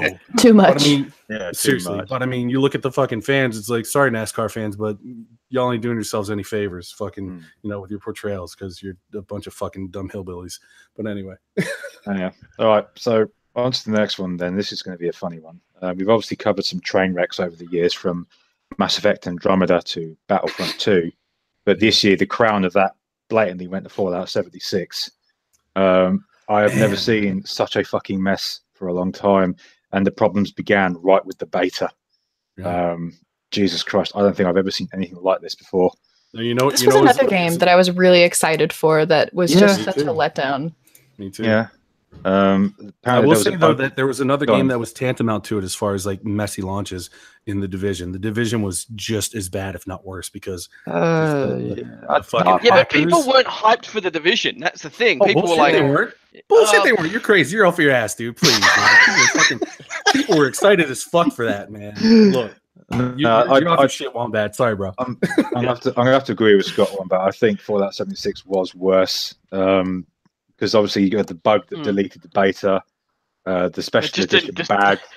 Well, the bug was trying to protect you. It was your system protection going, no, the computer's just going, no, you need to delete this game. I'm trying to save you from the horror. Yeah, and then you got the... Go on, sorry. Yeah, the deal is with 76 is that it was never meant to even be a game. It started its life out as an experiment and a testing grounds for future games, whichever the future like Star something coming up for Yeah. Bethesda, where they wanted to integrate some form of multiplayer as a secondary part to it, but since they'd never really done it, because you can't count Elder Scrolls Online because that was done by a third party. Mm. This whole thing was meant to be just a testing ground of, can we make like ourselves with our engine, which they really need to upgrade, can we make multiplayer work? And of course, then the investors have got wind of it and gone, no, you're not going to waste time making something. You're going to actually make a game out of it. Like, well, we never intended to make a game. It's like, yes, you are make a game. It's been so long since Fallout 4. We need more money. Nikki, So, did you actually 76 was play it, born. Nikki? No, I ended up being one of the people who did not pre-order it, and then Well I done. slowly watched the ship sink. Yeah, well done. I can't believe that. I can't believe that they cut it to like what 50% for the Steam Autumn sale. They had it 50% off like 9 days after it was released. People Yep. could have It was saved never on $30. Steam, was it? No, It's hang on. It was insane. never on Steam. Or yeah, but the on they had, like, Bethesda an store. autumn sale. Yeah. Right. Yeah, no, wherever you could buy it, they marked it down to it was like $35, I think. They did Yeah. the same thing Yeah. with Battlefield too, because it just took such a fucking beating. They fucking have the price. It's like, wow, that's nuts. But the whole thing with the bag in the special edition made me chuckle because when people emailed customer support and said, "What is this shit?" They ran out of canvas. The guy that responded saying, "We are aware of the issues with the game, with the bag. We don't plan on doing anything about it." And like, what the fuck kind of response is that? And then obviously they come back saying, this guy didn't work for us. He's an agency or something like that. Right. And then they offered people who complained 500 atoms of in-game currency, which $5. Which wasn't even enough to get the bag in the game. Yeah. Like, Jesus it's not even. Christ. It wasn't even enough to purchase anything. Yeah. For the game. Nothing. I just love that they said they ran out of canvas though. That was that was the fucking peach. That was the yeah. And people could buy those mass canvas bags for like $7 or something like that. Yeah. And then they were saying that they gave people $5 of in-game currency, which couldn't even buy you a canvas bag in the game. Yeah. Do you want to know what the cherry on the top is? What's that? People who basically had been brought in to be their, I guess you could say, influencers. Yeah, that's it. Yeah. Oh, yeah. They got canvas bags. Yeah. Oh, the bags they got were actually pretty fucking pimp. Like they got a nice fucking backpack. The stuff that they got, Some of the bugs in the game as well made me laugh because if you launched 3 nukes at once, you could actually crash the servers. And when they were talking about the dynamic lighting and scenery being made with this game, I saw one video where this guy was looking at the rays of the sun coming in, but they were coming out the ground. Like, that doesn't work that way. So the one appeal, or one of the many appeals for me of Fallout 4, was being able to like build up these settlements. And so I was really excited to explore the area and build settlements with friends, because I'm the kind of person that, like, when I enter a PvP or a PvE world online, I immediately start like playing house. Yeah. So I was like, I was really excited for that element. You own The Sims and all the DLC. Almost all the DLC. See, that was one aspect that I was also kind of hoping would be in 76. They kind of hinted at, but I was being very reluctant to get into the hype simply because Fallout stuff for me is like, it's me in the world exploring and potentially making a difference. I didn't like the idea of someone just randomly like setting up my settlements or whatever, having my buddies do stuff, and then some random dipshit come along and ruin it all. Well, not even or that. Maybe in the middle of doing something that I'd been at for like, say, like an hour of hunting something down or working on something, and then some randos come through and just that. Right. Like, well, the first sign of that for me was not being able to host like a private server, which always bothers me because I don't like being in like with pubbies because of griefers. But also that any settlement, like any camp that you set up, is temporary, so it disappears once you log off, basically. So you have to constantly be rebuilding stuff, which is stupid. Yeah, I've there's there's a YouTuber I listen to, Ranting Monkey. He does a lot of streams with games that like group play games with another YouTuber Satsu2cents, and they've been having a play around with 76, and they've said that's one of their big disappointments is that they'll buddy up, do their thing, set up a settlement, go out and do their thing, but as soon as they log out or want to change servers, it's all gone. So all that work they put in there to make their little spot is gone. And that's something they love to do because they also love to play 7 Days to Die. They play that on a regular basis, and they were hoping they could get the aspect they got from that in 76 with the whole, you basically go out there, you scavenge all your shit as best you can, build up your little fort, and that's your home spot where everyone comes back to. And you share out duties of, okay, someone's going to stay here to watch the place while I go out and get stuff. See, I'm glad that you guys brought that up, because that was something like that's something I was thinking about too. I was just like, this intrigues me, the idea that you can get on a multiplayer game, have people come in and start building like a settlement or something, and start like you said, Nicole, like playing house. It's like, I love doing that kind of stuff. It's like, hey, let's set up a base. Let's make workshops and apartments and this and that and the other. It's like, that totally intrigues me. I think that's so much fun. And then gathering resources. I know it's like, it's tedious to some people, but to me, that's like super relaxing. It's like when you're just kind of chilling out and doing stuff like that. And that aspect of it, the idea that was a thing, I was just like, obviously it's not now. I'm finding that out, but like the idea that beforehand, I was like, this seems like it would be a really neat thing to do. Having like a persistent base where people can come together and hang out and kind of do stuff and, meet up and then go do missions and do whatever. But that really sucks that that's not even a component of the game. That just seems so counterintuitive to me.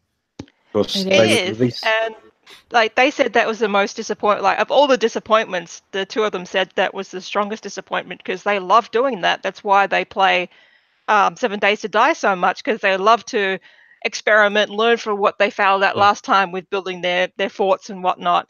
And there's like the idea of playing roles. So like one of them will stay back at the fort once they've got things set up and done their scavenging to be on defend, while another one goes out to do some more scavenging, and then they swap roles.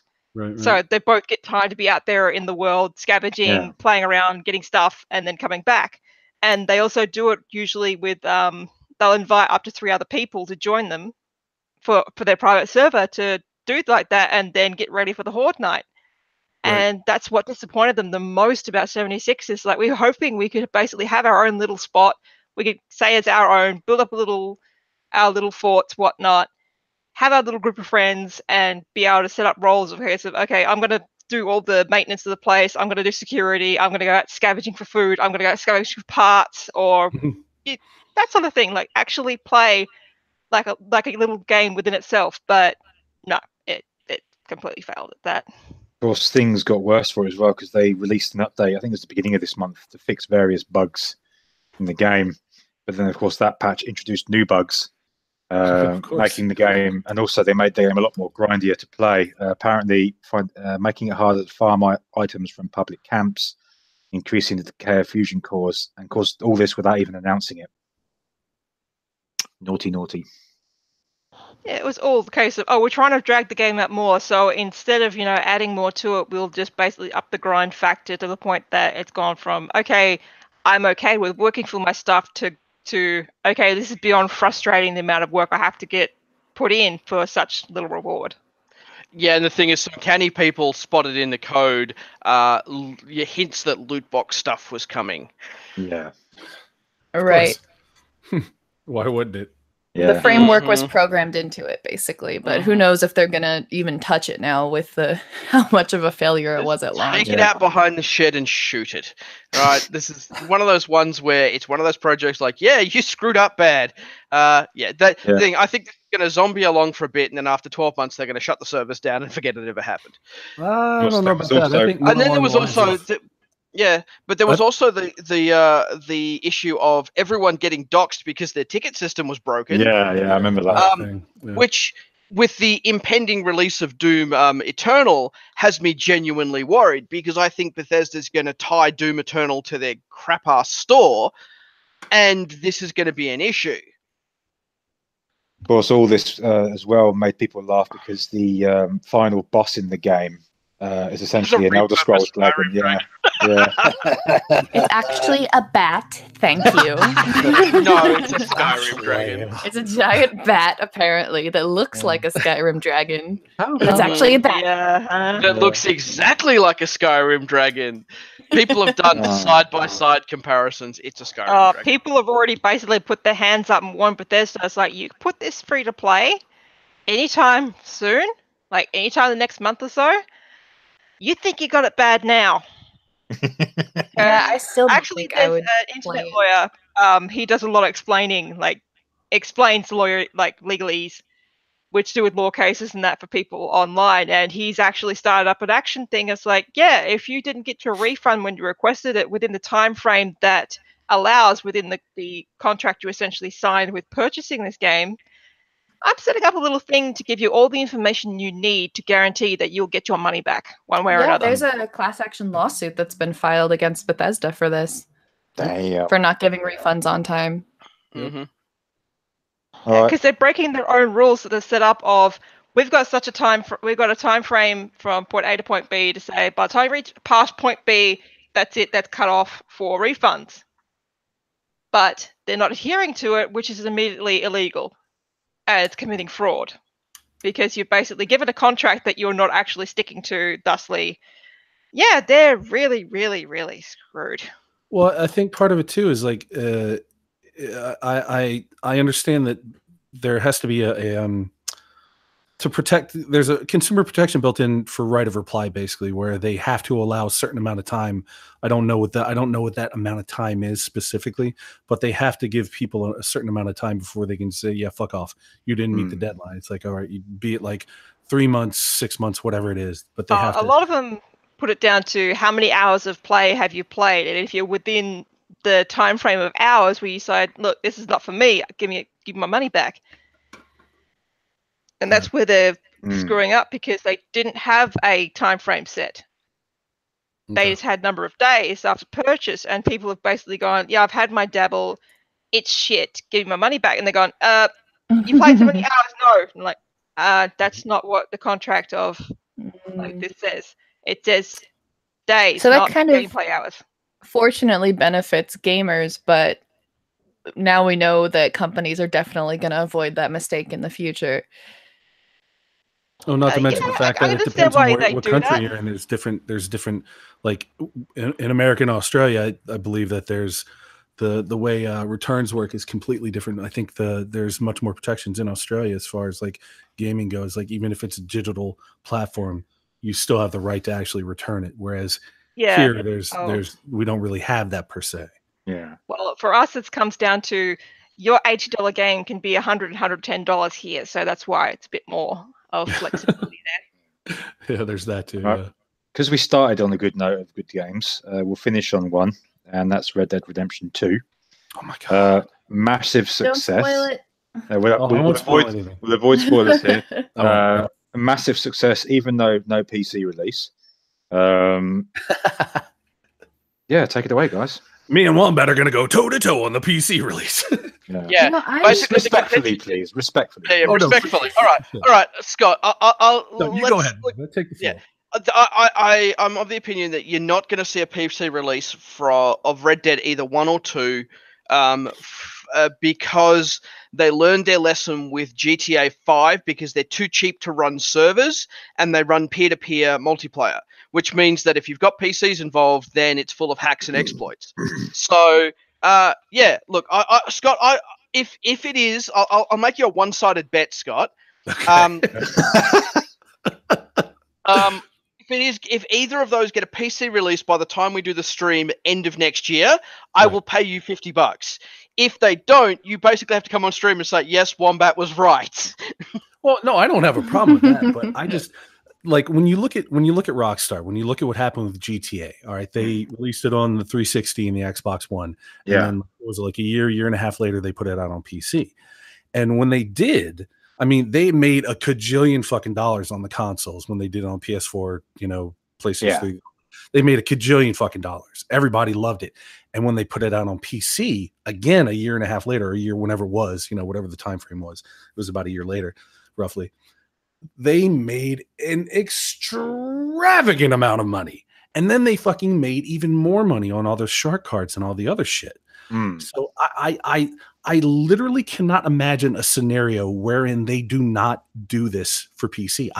It isn't fathomable to me that they would not release this on PC. I mean, I can't see a timeline. My argument Red Dead on PC though. What's that? No, they didn't release the first Red on PC. No, they didn't. It was only a console exclusive. exactly. But I don't see them doing it here's the too thing. either. They have the potential to make so many millions and potentially billions of dollars. Well, at least $1 billion, like they did with GTA. Why wouldn't they? I mean, there's literally no scenario where they're gonna lose on that. I mean, it just they Yeah, won't. I agree. I think Also, money's going to be yeah. their bottom line. Yeah, Seriously, and absolutely. this is the thing. I'm happy to be wrong. I am happy for them to do PC releases for both of those. I don't think they will.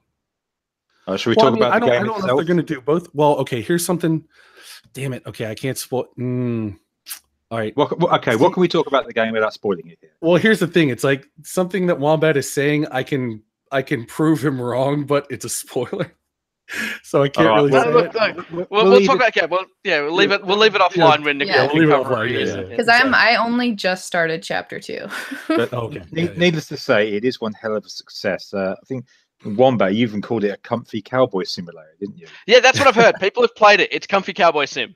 You can Oh, it's just go great. out and you can just be, So just like when I played Far Cry 4, as much as I hated the story in Far Cry 5, the one in Montana, it was just like comfy redneck simulator, right? If you're doing all the side missions. But everyone I've seen who've played it have just said, yeah, it's comfy cowboy sim. They can buy horses, they can do all the cowboy stuff. They're just like, yeah, it's comfy cowboy sim. So look, props to Rockstar for making a game that everyone really loves. I just, for some stupid unknown reason, I don't think that they're going to do a PC release for either of them. Which is a shame because I'd actually really like to play them. I will But say I'm not this, buying a console for it. Well, there you go. I mean, I get that. I totally understand that. Mm. I will say this: like, there have been a lot of people that have spoken about the game. They're like, "Oh, it's too linear. It's too on rails. It's too, there are things that are decided for you within the story context and this, that, and the other." But honestly, this is probably, man, I'm gonna go out. I'm gonna say something real bold here. This is probably my favorite game of the last decade, without question.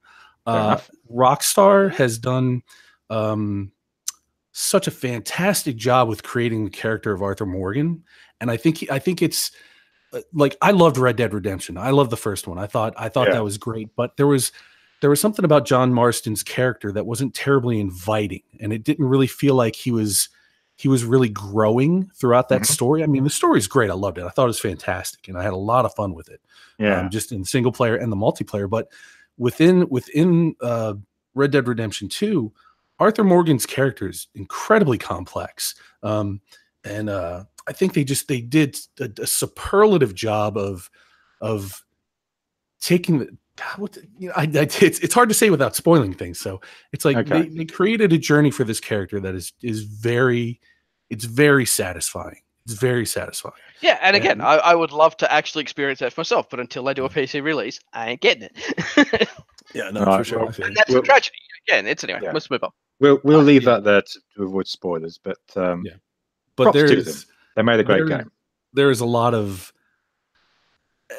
Okay, here's one thing I can say. All right, a lot of games pay a lot of games pay lip service to your actions have consequences. Yes. In this game, you can see very clearly there are some very stark instances where your actions have very, very strong, very strong and Interesting. and at sometimes regrettable consequences that are just like that, man, like a fucking gut punch, man. Like, All right. Yeah, that's so good. It's so fucking good. So look, again, and that's what I want to see more of in gaming. I mean, again, I'm really hoping by this time next year, I'm still not being blue balled over footy. Or I'm going to be very unhappy. Yeah.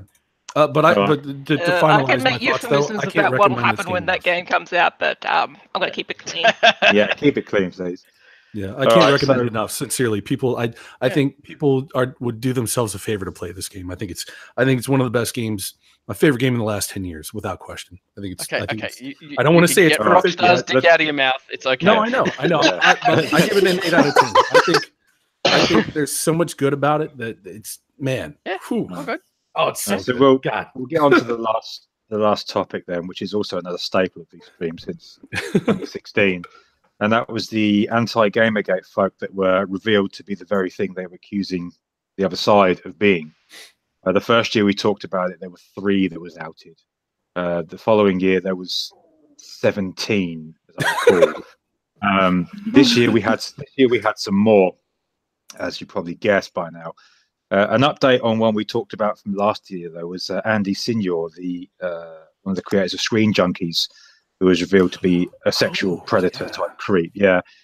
He has now turned around and is trying to sue his former employers, saying the claims against him were lies.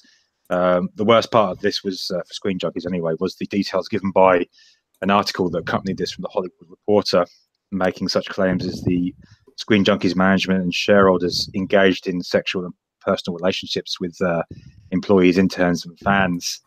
The article even went after one of the women who accused Signor of harassment. And Signor countered this by claiming that the relationship and sexual relationship was consensual, even sleeping with him before going on a date and then sleeping with one of his friends, another employee of the company. Yikes. Ew. Okay, let me bring something up here real quick. I can't remember the guy's name. It was the guy that worked for G4, is this black dude. He had glasses. I can't remember his fucking name, but he very famously became a meme because he said, "Who hasn't slept with a PR?" Yeah, person? I remember that guy. Oh, no. Look. You know what? I have the luxury of having been behind the curtain, as it were, and when these motherfuckers start feigning outrage about like things like this, it's just like, dude, please, motherfucker. Like everybody's fucking glad handing everybody else, and if that means you're sleeping with a fucking PR person or a fucking whoever it is, come on, dude. You can't like this pretend this shit didn't happen.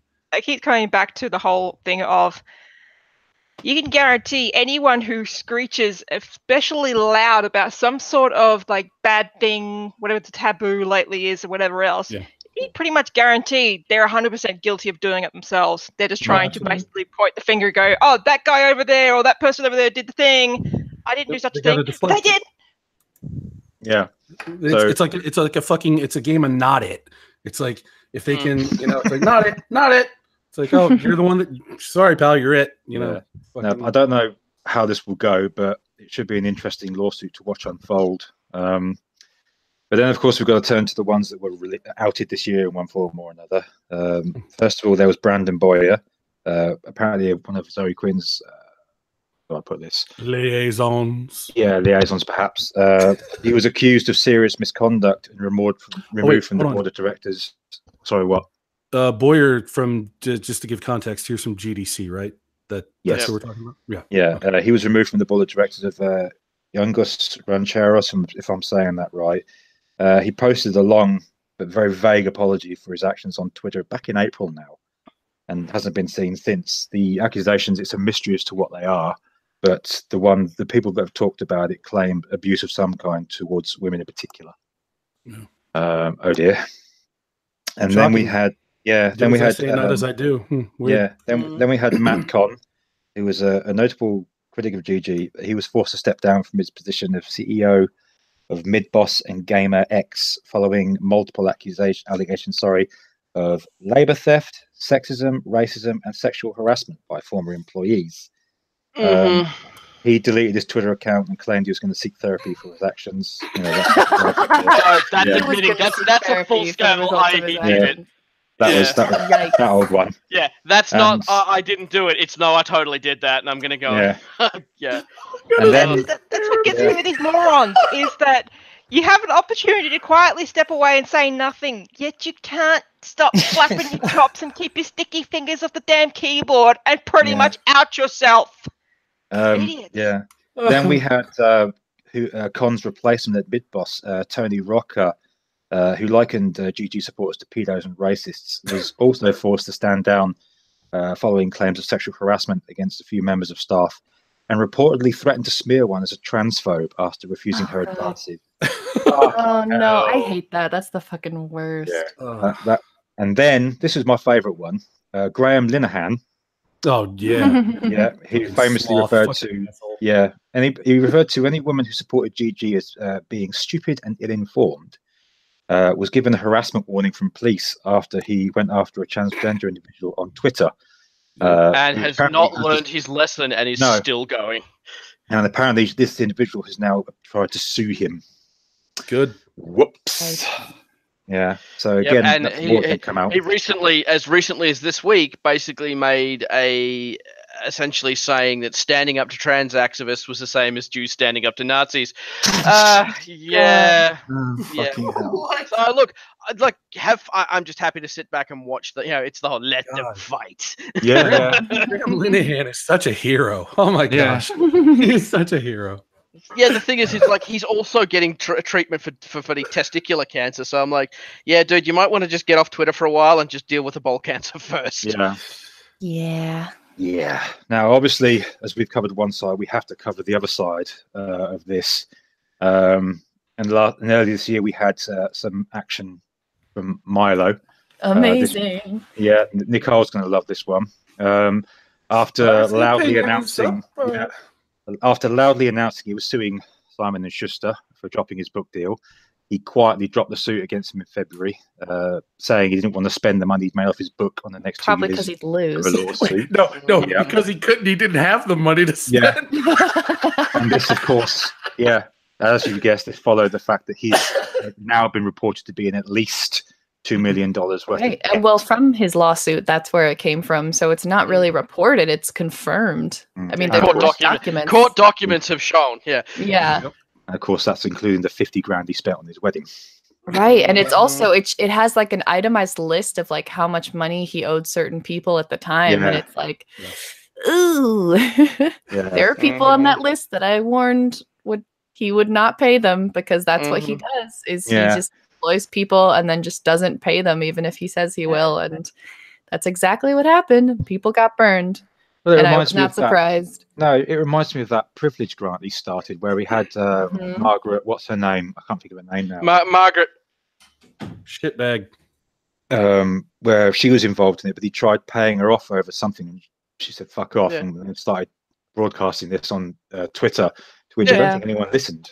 And they really should have done. Yeah, Margaret McGowan. I'd still follow her. But at that point, it's like you've got this cult of Milo going on. Yeah. But I mean, even before that, she should have known too, based on how he had treated his previous employers at what was it, the Colonel, that he was in the middle of a lawsuit over when Gigi. Yeah, I remember that. Yeah. So but of course, many of the folks in Gigi obviously dropped him at that point because this fabled book that he was supposed to be writing on the subject never appeared. The book about himself had a chapter on it, so you know. It had the beginning of a chapter, and it had a couple of mentions throughout the book. But that was it. Be that guy that says "I told you so," but from the very beginning, I told everybody so. And it's like it's funny because again, it's like I hate to be like the older dude that's had a whole lot of life experience and has seen this thing happen time and again, but like for real, dude. Look, all right. Here, let me. And that's why the first thing that popped up for me, especially, is that all right. When somebody comes at you and they're like, "Oh, hi, I'm a far right Christian conservative homosexual," ding, ding, ding, ding, ding, ding, ding, ding, ding. those things are mutually exclusive. They do not work together. No. That should have fucking set alarm bells off like big, quick. And the fact that he was like very anti-gamer before that, and then all of a sudden he just had this wonderful, there's epiphanies. Oh, gamers are great. I love gamers. It's like, wow, that's weird. Why would he do that? It's almost like, it's almost like he wants something from people. It's almost like there's a bandwagon you can hop on. Yeah, it's almost like he sees a group of marginalized people that are crying out for representation, that need somebody, that wants somebody to believe them, to listen to them, and he's just this altruistic personality that's just gonna sweep in and save them. Get fucked. Yeah, I was telling girls this from the fucking very start, and nobody fucking listened. It's just like, well, you get what you pay for, folks. Sorry. Yeah. See, this is why I don't feel anything for him getting kicked off places like Patreon, because Patreon is literally meant for people who create things to be supported.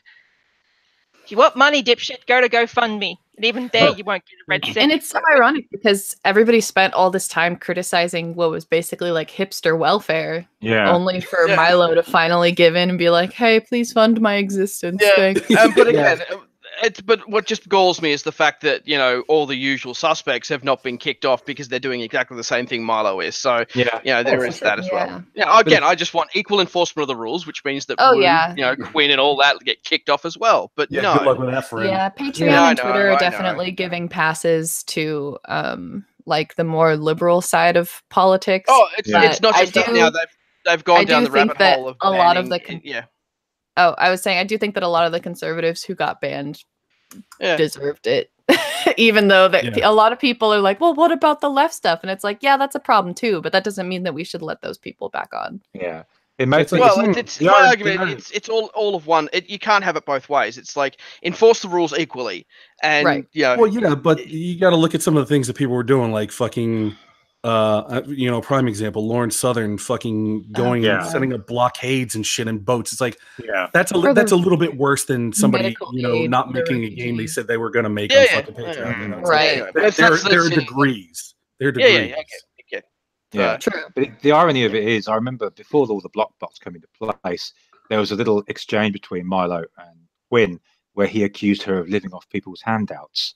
Then we've got the situation, and I just thought, well, that came full circle, didn't it? Of course, it had to. Then, shocking. Yeah, but then of course, to look on the GG side of people that were outed in one form or another, back in February, the user Hope McKenna was outed to be a man by the name of Jonathan Warden. Wait, wasn't that the one that was fucking with us, Nicole? Yeah, I don't know how much we can talk about this person without them coming after us. Fuck Hope McKenna, fuck that dumbass pedophile bitch. I'll go to Tennessee and kick his ass. Oh god, fucker. Turned out to be him, a child sex offender from Tennessee.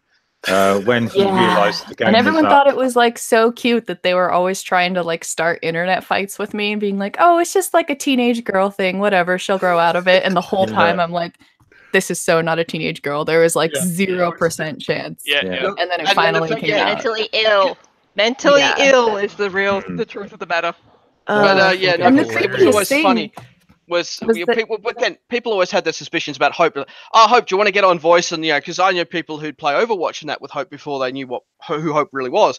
Do you want to get on Voice? I don't have a microphone. I'm like, everyone's like, so you're really a dude. Oh no, I'm totally not a dude. Camera. I don't own a camera, and somebody sent her a camera and a mic. Oh no, they can't get him to work. God, that was hilarious though. That fucking all that bullshit that was going on. It's like, the thing that drove me crazy about it was like when you were on Honey Badgers with a couple of times that you were on, like that fucking Hope person kept going on Twitter and just making up things that are absolutely verifiably untrue.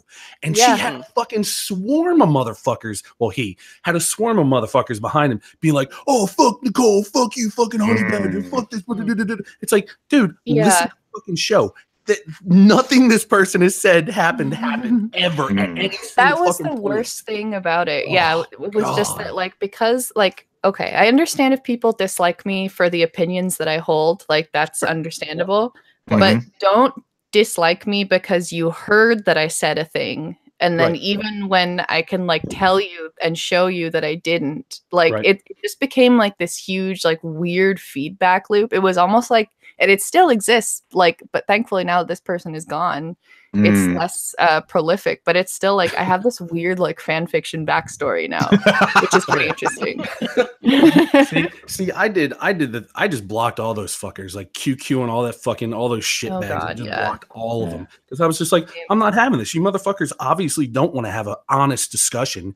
You fucking obviously have a fucking bias. You don't care that everything that you're saying is a verifiable lie. It's like you can go back and listen to these shows that we did, and none of this stuff ever happened. But you keep pushing it. You keep doing that. That's fine. I'm gonna block you. That's how they operate. Is they just do it to drive you insane. They're Yeah. bad Yeah, actors. anyway, it's Yeah. just Oh, I absolutely. have no time for people like that. The few I've encountered, sure. I've basically had maybe one or two backs and forth, and then I've gone, okay, bye-bye, you're blocked. Yeah, just- I've got a lot less patience Right for that about now. it, though. Yeah. I think a couple years ago, I used to be more like, I don't know if like naive or optimistic is the word, but it was just like, well, everyone accuses me of being a bad actor and I'm not. So like, I'm not acting in bad faith. So I should give these people a chance. And it's like, no, some people actually are just really terrible people who act in bad faith all the Yeah, time. for sure. Yeah. Yeah. And the Anyway, funniest thing too is like I've when I always would had actually a- say something about it, and they'd be like, "Oh, quit white knight in the East, you fucking cock." See, I've just had a Yeah, general sure did. attitude with that of like, I've never suffered fools as it goes. Yeah, It's same. like, I'll give Yeah. someone a chance, but as I need soon to as they learn from show that. me that they're not going to let go of that bone and is being a dickhead, it's like, nah, block, bye-bye. what was the old Winston Churchill quote? It's a fanatic is someone who won't change their mind, can't change their mind, and won't change the subject. So Now, it's just like, obviously, yeah, the reason I bring up a lot of these folks on both sides is because of the hypocrisy of the whole thing and the fact that they say one thing but clearly do the other. And the worst case to come out of all of these was God, what yeah. happened with Mundane Matt this year. Wait, When what it happened? was- with I Monday didn't Night? follow that. Right. Okay, yeah. Essentially, what happened with Monday Matt was he was revealed to be flagging videos of people who were dissing him in one form or another, even though he claimed he wasn't. And the irony was that was what made him famous after Quinn flagged his initial video about her. Right, that's the first time Um, hearing about this. Was Well, it confirmed that he was the that's- one Yeah, flagging? it was Full on confirmed because Yeah. there's a video that's on this by Mr. Medicare that covers the thing. He went on the live Super stream. reliable source of with, information. About well, no, it shows all this. Trust me, because he No, went on I the know. stream Yeah. with everyone's favorite YouTuber Ralph. Oh, yeah, boy. there was Medicure. basically an internet blood sports where they basically what they did was they all opened up they shared their screens and they all Yeah. opened up their YouTube flagging history and basically showed each other, right, going, look, this is what I've been flagging, and then Matt opened his and everyone got a good look at it and managed to screen Yikes. cap it and go, what the fuck, Matt? And Matt's very oh shit, closed it sort of thing, but by that point it was too late. Yeah, Yeah. with those guys, they were essentially doing they were discussing about times where they let their tempers or whatnot get the better of them and they did something dumb, like flagging someone over something stupid. And they were doing the whole, okay, literally put your cards out there and basically confess to dumb stuff you've done and apologize for it. And each of them have taken their turn. Like one of the guys has gone, yeah, I've done it twice, a couple of years ago. I haven't done it since because as soon as I did them, I'm like, wow, I'm being a tool.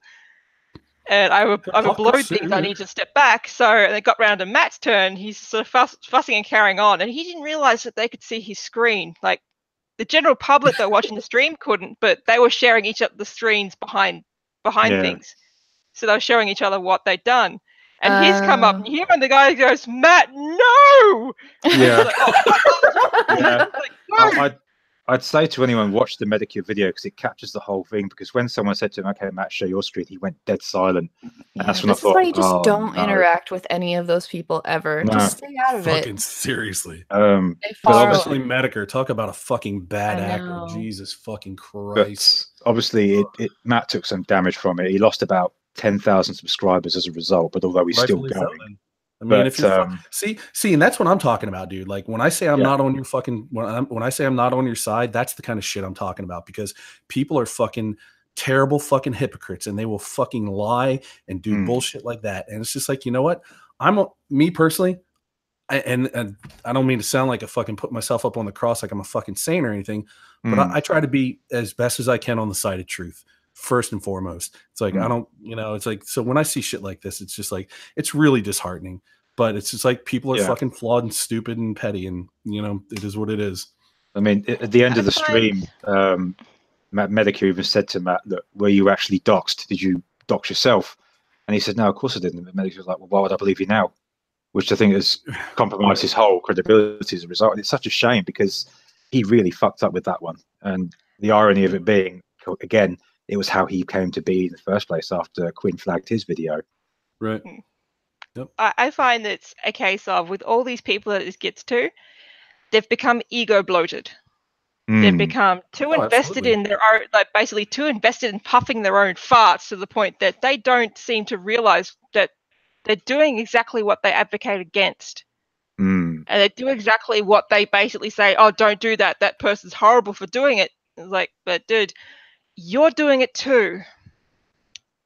Well, I mean, And- you look at these people, and they're trying to grasp at the spotlight. Okay, they get a little bit of success, like Monday Matt is a perfect example. He got a good amount of success on the back of the whole GG situation. He grew his brand on that, but now that GG is kind of faded, he's still trying to grow his brand. So it's just like, all right, well, I gotta do whatever I can to fucking, stay on top and get more followers and do this and that and that. And things become, sadly with a lot of people, things, that gray area gets a little bit easier to step into. Yeah. And then they start, it's like, well, shit, I don't like that somebody's, taking the piss out of me. I'm going to fucking DMCA him.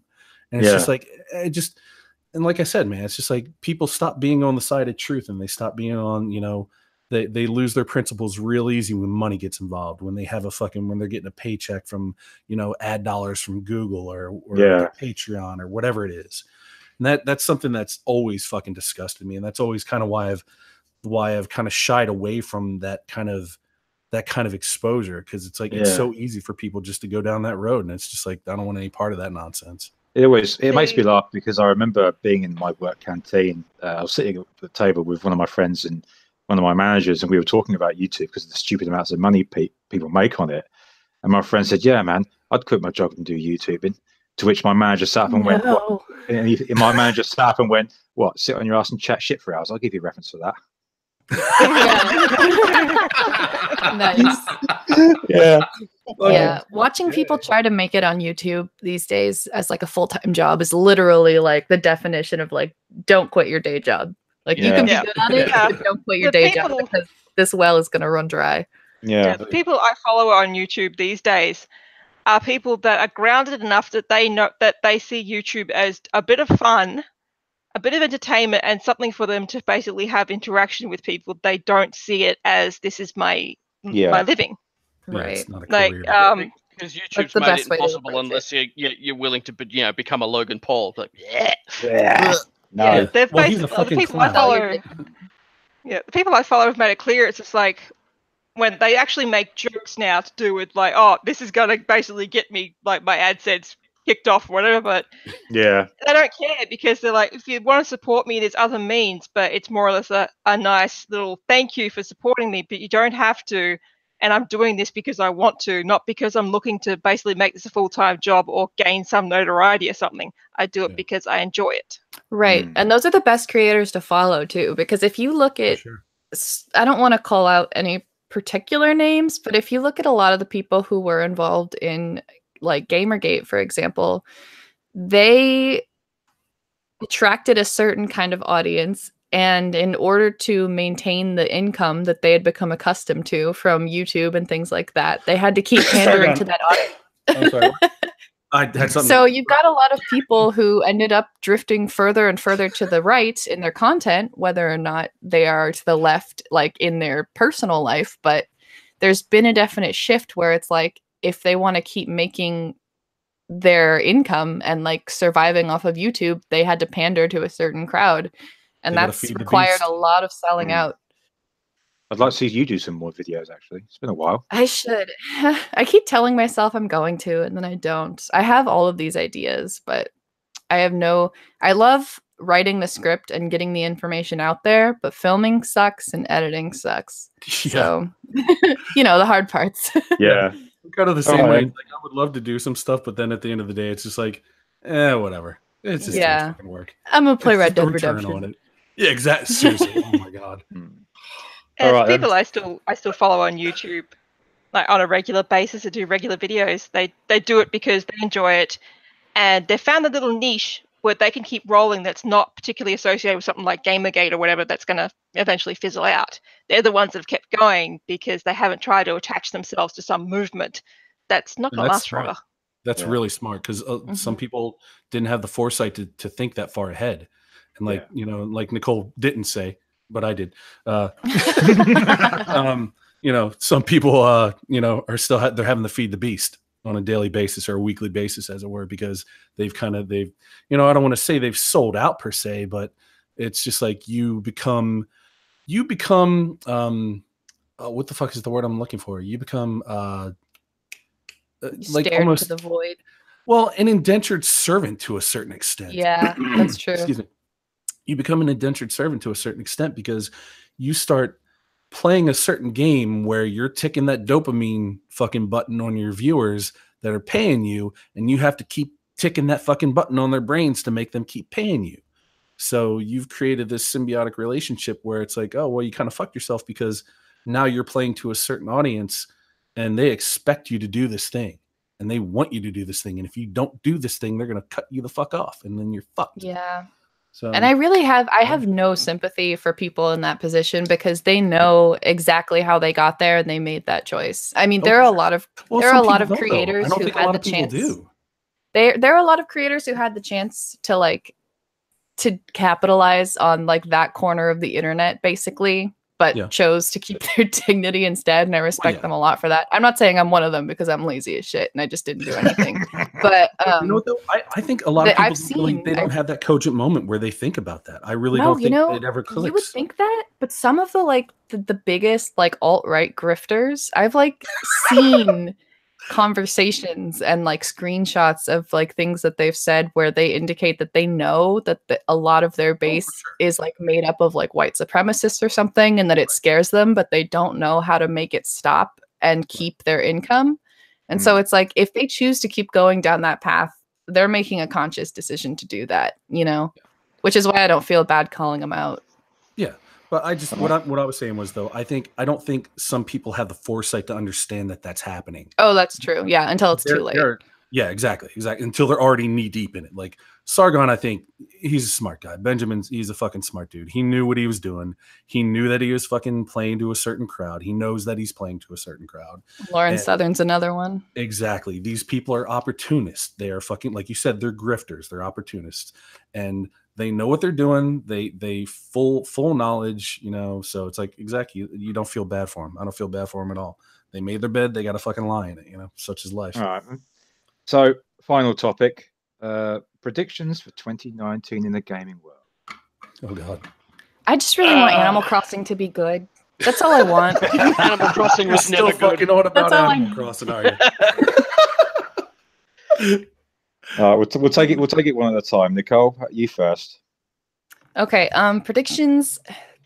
I think political climate is going to get even more whack because we're going to start gearing up for the 2020 elections, probably in the summertime. So that'll be fun.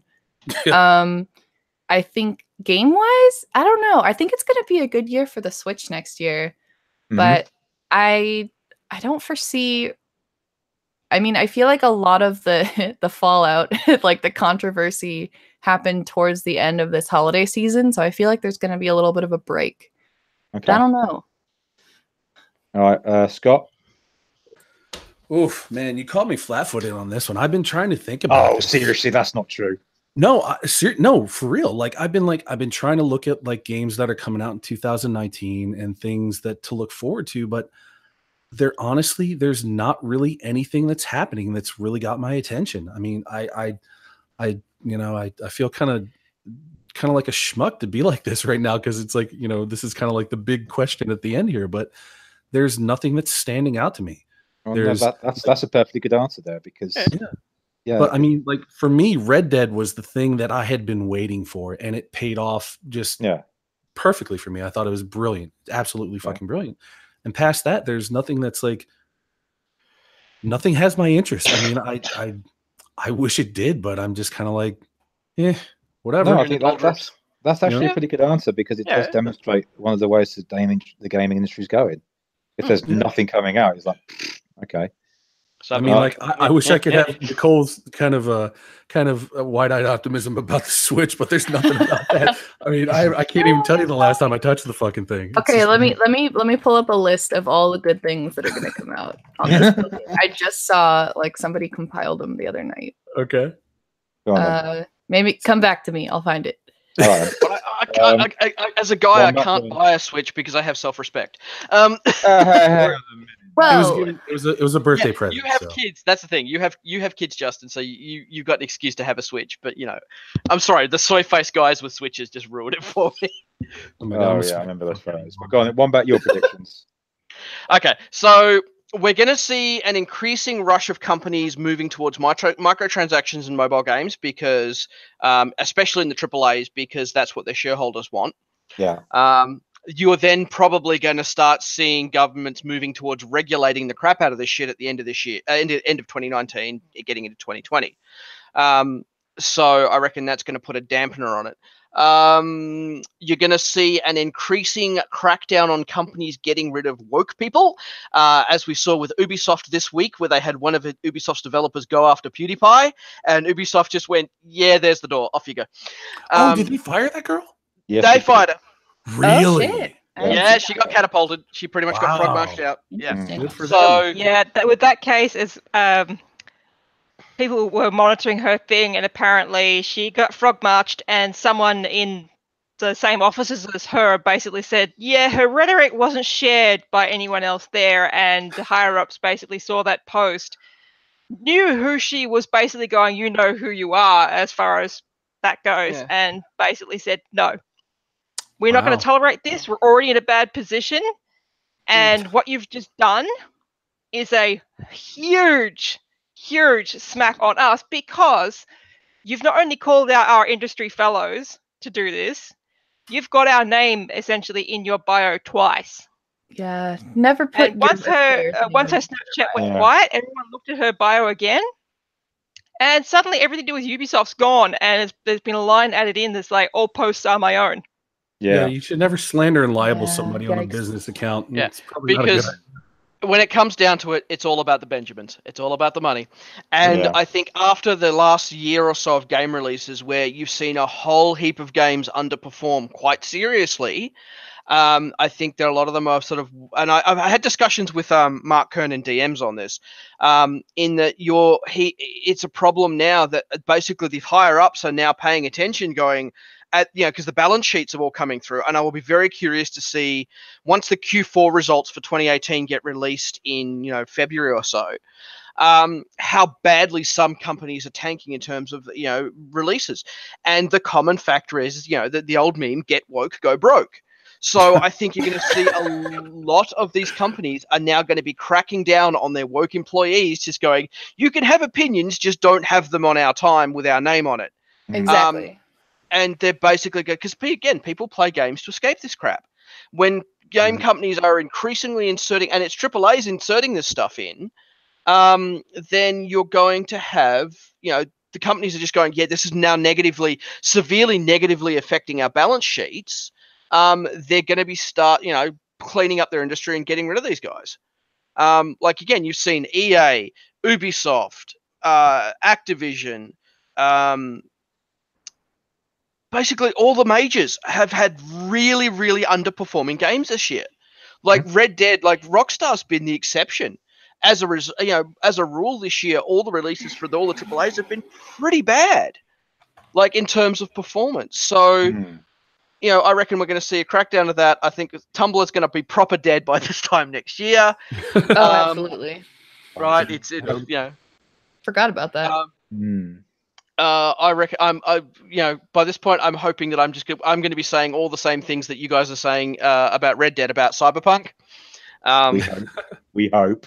Oh, I hope that Doom Eternal does not get tied just to the bloody terrible Bethesda store, but I think it probably will. You know what? I do have a prediction actually. Can I? Yeah, go on. Real quick one. I believe that the Epic Games Store is gonna shake things up. With the revenue share, they've got it set up. I think Steam Steam's looking down the barrel of a gun right now. No, that's the thing. There's a few stores out there, and look, you're going to get consumer competition. Epic more than anything. It's the 88-12 split. Yeah. I mean, that's but it's Epic. It's just going to be like Fortnite shit. Well, we'll see. I mean, I didn't already, and that already use their game engine, and that they're giving priority to those. That's a big deal. That's a really big deal. Yeah, I've just got some friends who are very salty that Epic has cancelled Unreal Tournament sort of stuff. I'll point out here that the Epic Store wasn't mentioned on this stream because it was too early days for any sort of reasonable thing drafted on it. So to be continued on that one because I want to give it a chance. That's why it was. Yeah, look, and the thing is, I'm not going to complain that there's, Valve's been too dominant in the storefront for too long, right? Sure. So competition is going to be overwhelmingly a good thing. So I predict that Valve's going to actually have to sort of shake themselves out of their coma and start actually having to do stuff again. Exactly. I mean, I agree competition's a good thing, but I'm glad that like the developers are getting a chance to like make more money off of using a different platform. But from my side of things, like as a consumer, I'm tired of having to have like another launcher. Different launcher. Yeah. No, I agree with that. Again, that's a pain as well. Like again, I don't want to be in the thing where I've got. But again, you're seeing this balkanization happening across all fronts. You're seeing it happen in video streaming. You're seeing it happening in game stores and the rest of it. It's essentially every company going, yeah, we don't want to have to give a percentage to someone else. We just want to run our own storefront. So yeah, you're going to see this increasing balkanization, and it's a trend not just across gaming, but essentially anything with digital distribution. All right, and finally, Peter, any predictions from you? Not much outside of what's already been said, but my main thing is I don't see Bethesda coming back from what they've done. Yeah, I agree with you on that. In the next year, especially what they're considering doing with Doom, putting it through their own launcher, that is not going to work in their favor either. I see them. You think it's going to have that adverse effect on them? Well, after the 76 doxing thing, I think it will. Yeah. People are very testy with them right now, and after what happened with 76 and the way their launcher is pretty goddamn shit as it is,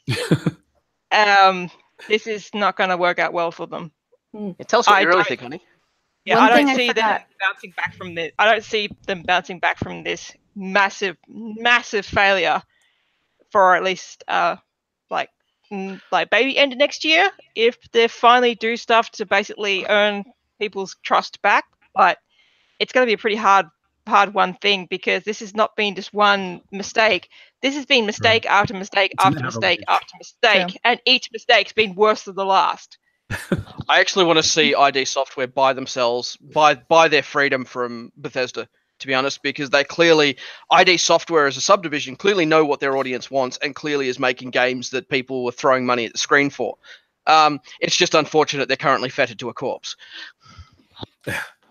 Also, I'm interested to see how Obsidian's new game will do, considering they've actively called out Bethesda and Fallout to do with this game. I'm not going to do any pre-order or anything like that, but I'm just going to quietly watch and see how it goes and see if it actually manages to be something good. I'm not expecting a groundbreaking or anything like that. I would just like them to come out with something that's just good at this point. Nicole, from what I've read, from the Outer Worlds stuff, it's just like, I'm tempering my expectations, especially now that Microsoft own them. Nicole, did you say you found that list? Oh, I did. But I also forgot to mention Super Smash Bros. Ultimate is a pretty big success so far. It's got over 1.3 million units in sales in Japan alone. Oh, wait, no, sorry, in worldwide. Okay. Yeah, but apparently the online matchmaking is pretty fucked up, though. Yeah, I think that needs some fixes. I haven't done the online, but I've heard a lot of complaints about it. What was this game you say you're looking forward to in the new year? Okay. There's going to be the Gen 8 Pokemon coming to consoles, finally. Hey, you shut up. I've been wanting a console Pokemon forever. You do you, girl. Right. You do you. Animal Crossing. Luigi's Mansion 3. Wait, Luigi's Mansion 3? Yeah. Okay, no. Yeah, okay. Needs more Buet. That's like, it's got to have Buet. Crafted World, if you're into that. Yoshi's Crafted World. It's like kind of like Yoshi's Yarn, I think. Yeah, Marvel Ultimate Alliance 3 is going to be an exclusive.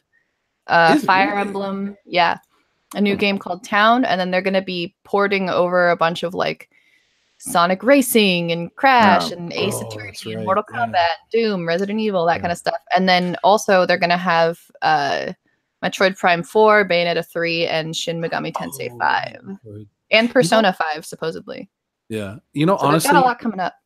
The main thing, like I'm at the point right now where I've already actually got my little thing to do it. I just haven't done it yet. Is to fucking crack into my Nintendo and just turn it into an emulator and throw my ROMs on it. Like literally, I don't use it for anything. Like yeah, I haven't used my Wii U in a long time. Yeah, it's just like I want to do something with it. It's just there's nothing there for me, and it just kind of bums me out. So I think I'm gonna load up all my ROMs on it at some point here in the very near future and get some use out of it. So I feel you. All right. Thanks everyone for coming to the stream. This has been a good laugh. This has been Gamers Talking end of year 2018. Thanks for everyone for tuning in as well. I appreciate the audience, and we'll see you next week for the comics and movie stream, which I'm sure will be a blast. Oh, that's going to be so fun. Yeah, that's going to be interesting. All right. Nice. Thanks once again, everybody, and we'll see you next time. Bye-bye for now. Bye. Bye. Bye.